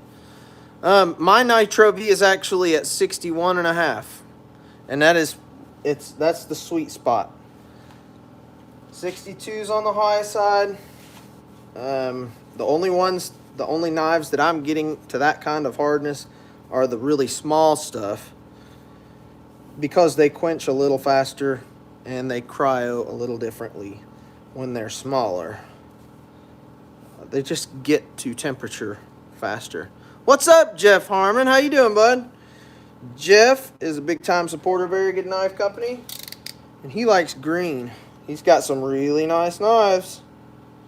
He's got a Hornet with jungle wear, fat carbon, and it is killer. Well, you know, I can't say that my word's any better than yours because I don't know you and you don't know me. All I know is what I know, and my experience has led me to where I am today. I'm still learning. When you choose to quit learning, I think it's time to quit whatever you're doing. Never stop learning. I think, though, the peak of usable good simple stainless came with the invention of AEBL Nitro V. Nitro V is just a slight change to AEBL. AEBL is the same steel as 14C28N. It is essentially exactly the same. C13, C26, and all those are the same. But anyway, I believe that those were the peak of simple stainless. I don't think it can get any better than those. It's just in my opinion. Look at all the ones before it. Now you've got all these super steels, the powder steels, everything from CPM, which we're not going to have CPM for very much longer. Crucible's going to shut down or get sold. So there's no sense in me going and diving into MagnaCut, is there? I don't believe in the MagnaCut. I just don't. Number one, I don't like paying for massively expensive steels. I just don't. I'm not a believer. I have a whole conspiracy theory on that. Gabe and I actually did a live stream a long time ago about that. With the it's pretty much the same as 14C28N. It's just a little it's the predecessor to that, actually. Most steels are predecessors to something else. It's just the way it is. You know, you build something and you develop it. You figure out something that it could do better. You change it. You make something better. That is growth. Do I believe that it'll never be beaten? No. I think everything will eventually get beaten. But at the same time, there are things that just don't get any better. I mean, look at 1095, for example. No, Steven, I'm not going into that right now. All right. Okay, I'll scratch the surface. Here's what I believe. I personally believe that every time a new big steel comes out, it's good for a little while. It gets super hyped up, like LMAX. There was never anything better than LMAX, right? When LMAX came out. I mean, if you thought there was something better than LMAX, you were wrong, okay? You were just wrong. Well, what happened? 3V came out. 4V, okay? Every time a new super steel comes out, everybody treats everything before it as if it was never shit. As if it just sucked to just absolutely the highest degree of suck.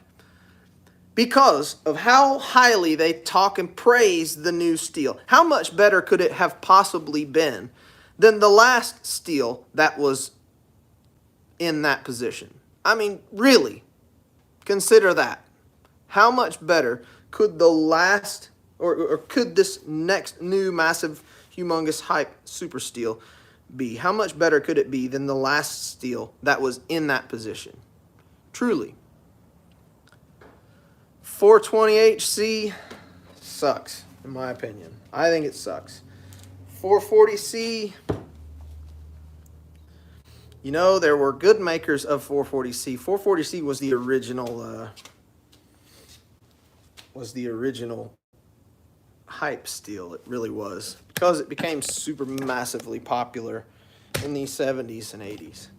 What happens is, just like all the other hype steels, is they get hyped up somebody does the, like Larry and Thomas, the metallurgist, right? If you think for 1 second that you're going to be able to do things the way a metallurgist does, you're wrong.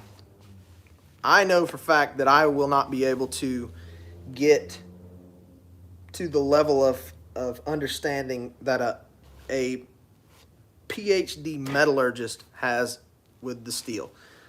I know I'm not there. All I know is that I've done thousands upon thousands of blades in this one particular steel. I got it figured out. That doesn't mean shit for any other steel. What I know is that every time a new steel comes out, everything before it just gets treated like it was trash. It was trash the whole time. It sucks to the level where it can't hold a candle to MagnaCut. MagnaCut is the end-all be-all steel. Watch, 2 or 3 more years, something else will come out. MagnaCut will never be shit. It's just the way it is. So, I don't buy into the steel hype. That right there alone just keeps me out of the steel hype. I don't want anything to do with it. The thing is, MagnaCut is sold in odd, all the CPM stuff. See, they're not able to get the same kind of sheet sizes.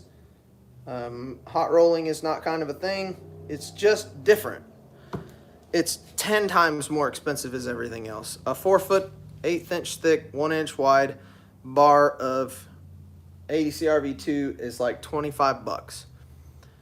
The only way that I'm able to get somewhere close to that with MagnaCut is a 3-foot bar, same thickness, same width, is $110. Absolutely not. For another foot shorter. So I'm out right there.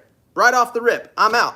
Because I'm getting less knives out of the bar and it's costing me literally 4 times as much.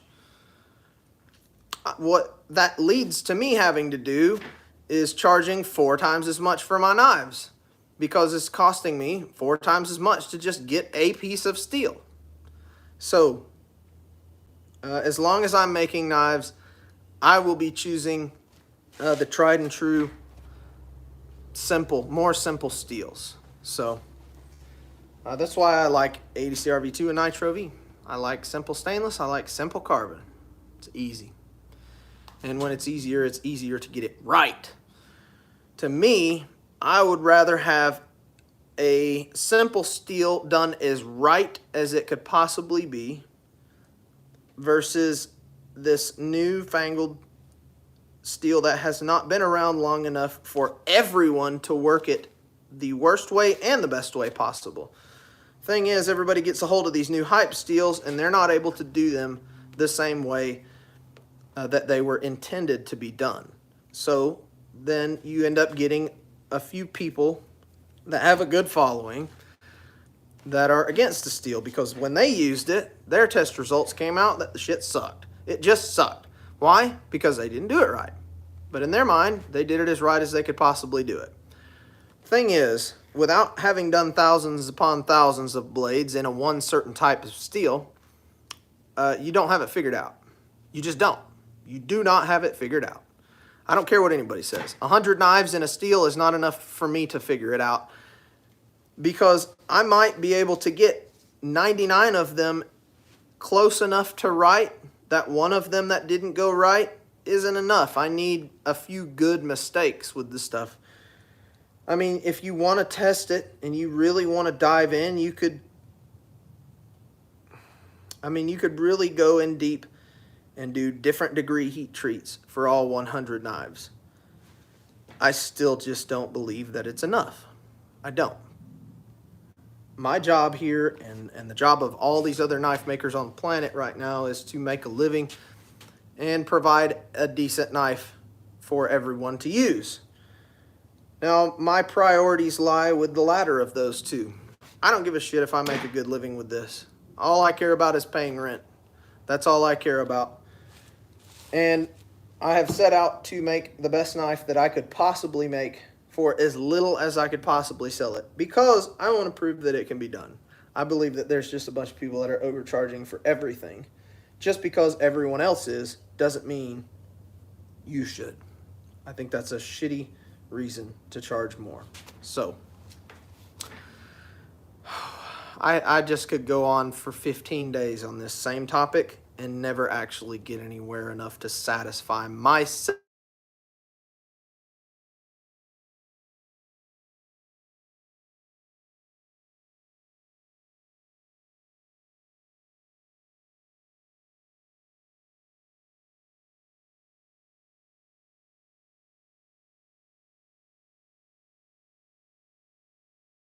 If you gave me two knives, one in Nitro V and one in ADC RV2, both my own, I guarantee you I can tell the difference within um, a day of using it, I would think.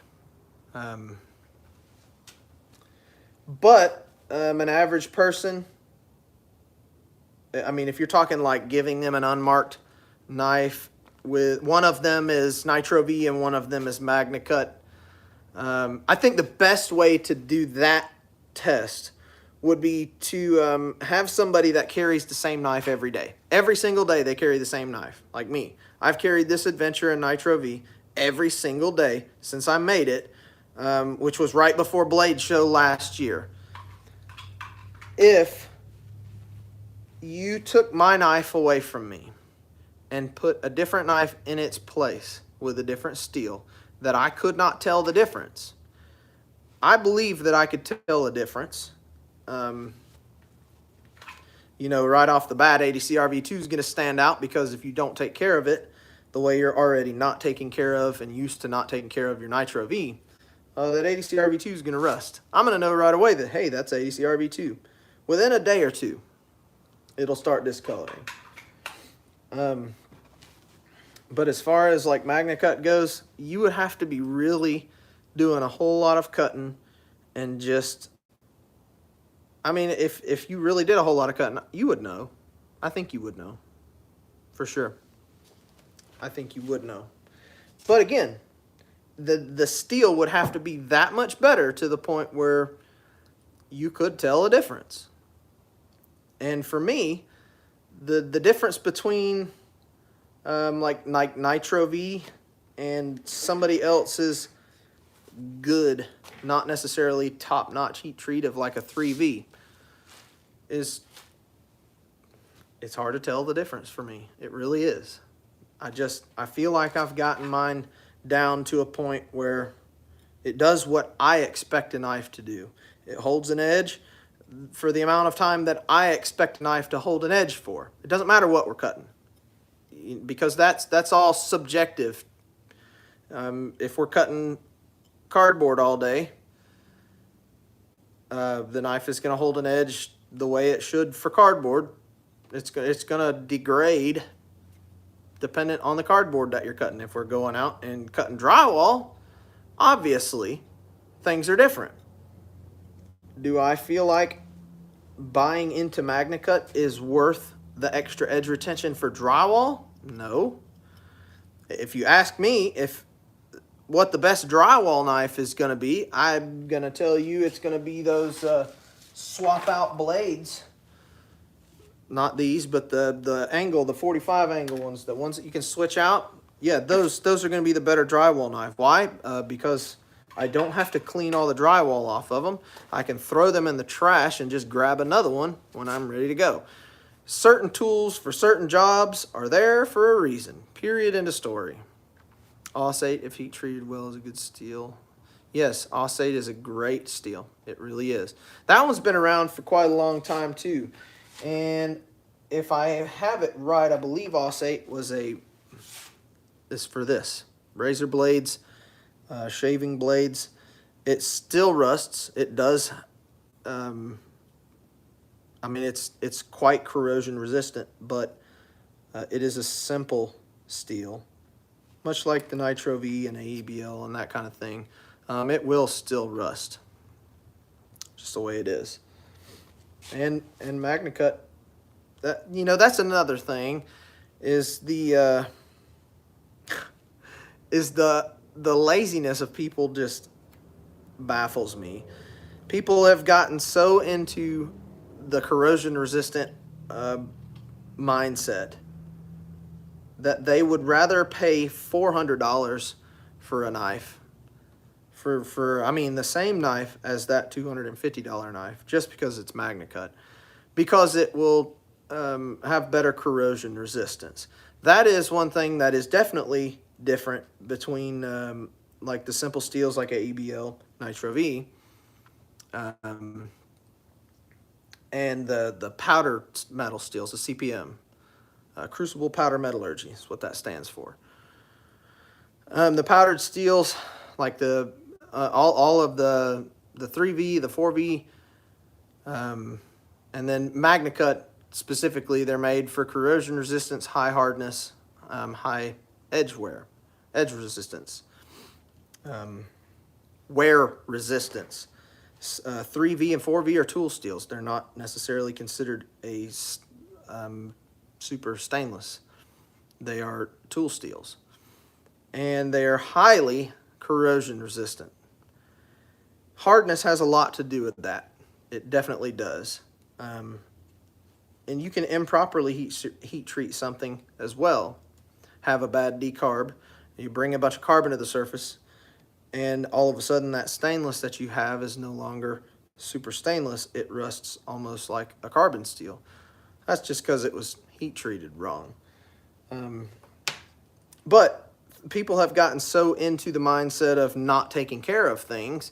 People, Americans specifically, have become so lazy that they would rather spend $400 on a knife that sells for $250 and other steels that you have to take care of, just so they don't have to take care of it, just so they don't have to clean it.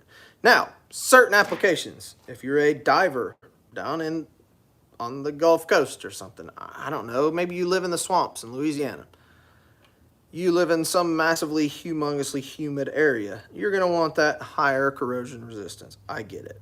But look, it's the same kind of thing as everybody up here in the Appalachian Mountains with Salt Life stickers on their truck. Tell me all about that Salt Life fishing trip you did yesterday up here in the mountains.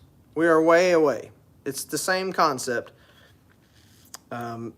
Using things or just getting into the habit of the fad, per se. That's just a touchy dance, I guess. The finish on the blade can 150% affect how a blade corrodes. You are 1,000% right. That's why I finish ADCR V2 and everything else that I make to 400 grit. It is one of my biggest pet peeves when I see makers finishing carbon steel to like 60 grit on the damn bevels and like 120 grit on the, I mean, like some people will rough finish the whole knife. You're missing the whole, they're missing the whole key there, that the more, what is the word? The more textured a surface is, the rougher a surface is, the more moisture it's going to hold. The harder it is going to be to clean it. If you can't easily wick the water or moisture away from it, it's going to rust. I don't give a shit how much you carry it. I don't give a shit how much of a patina it's got. It's going to rust, period. Even the higher polished finish, a 400 grit finish, is still going to rust. Porous, that's the word, porous. Thank you. It was on the tip of my tongue, Andy. I couldn't get it out. Even the higher grit finishes are going to rust. However, they're going to rust in half the time. In double the time. It's going to take them twice as long to rust when they are finished properly. And like my last step is the satin finish of the Scotch Brite. And the Scotch Brite will pull all those little micro porosity junk off of the surface. I mean, it'll just smooth it out the way it needs to be. If you can't wipe it clean in like one little go and it's holding moisture, it's going to rust. But like I said, even higher finishes rust. Doesn't matter. All right, guys, it is 20 after 5.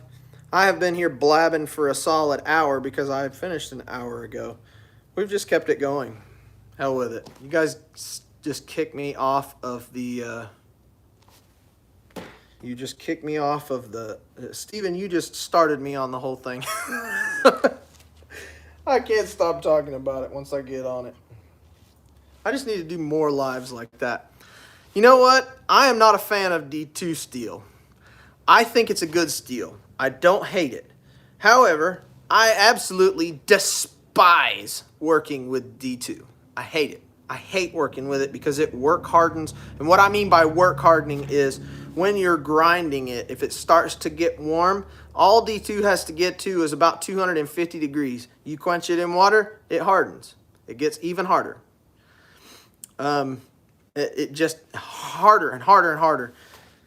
It's tough to drill. Sometimes D2, like when you're drilling D2, if your drill bit starts to wear, which again, with a work hardening steel, so if you start to drill and your whole hole starts to get a little warm and you back off and take a second, it just hardened up. You go back to it, your drill bit's going to start chattering.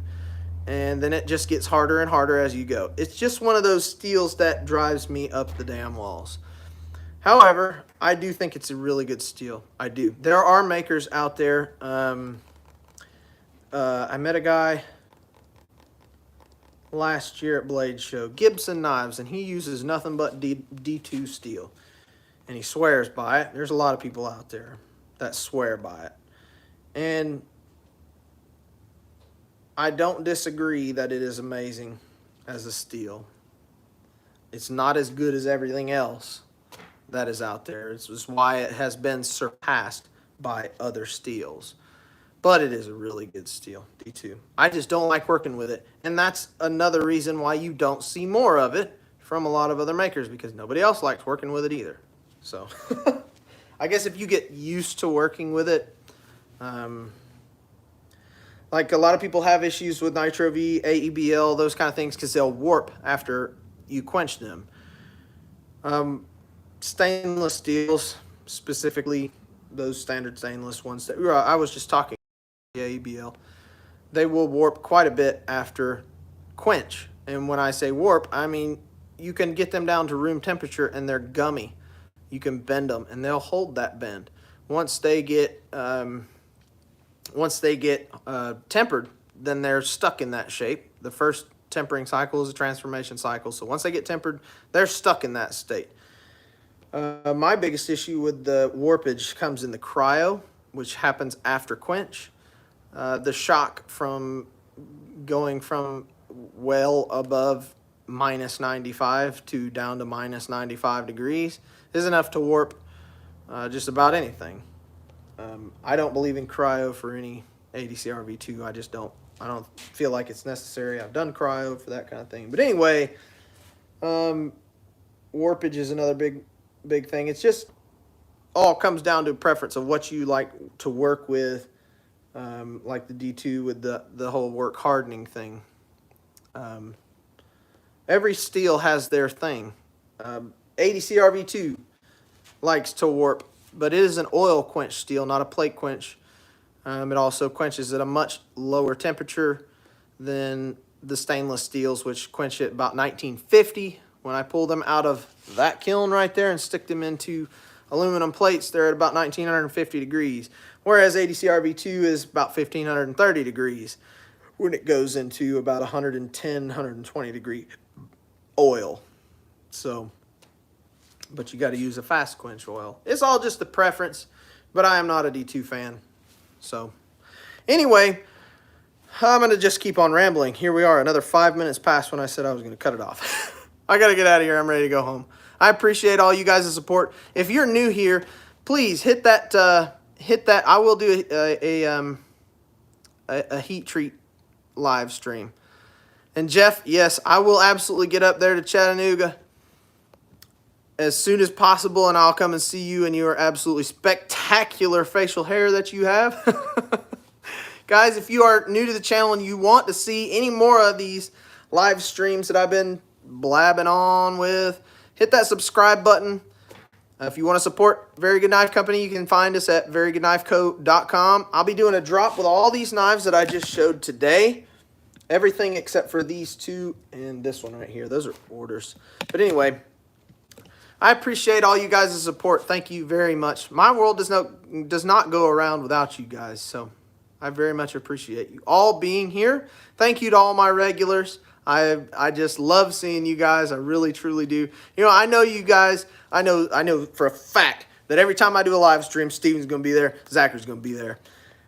It's great. I love it. I love having you guys. You guys got nothing to do. That's what that means. Oh, you just work from home. So thanks, guys. Thanks, guys, for watching. I appreciate you joining. I'll see you all on the next one, which should be tomorrow. Thanks for watching, guys. Have a good one.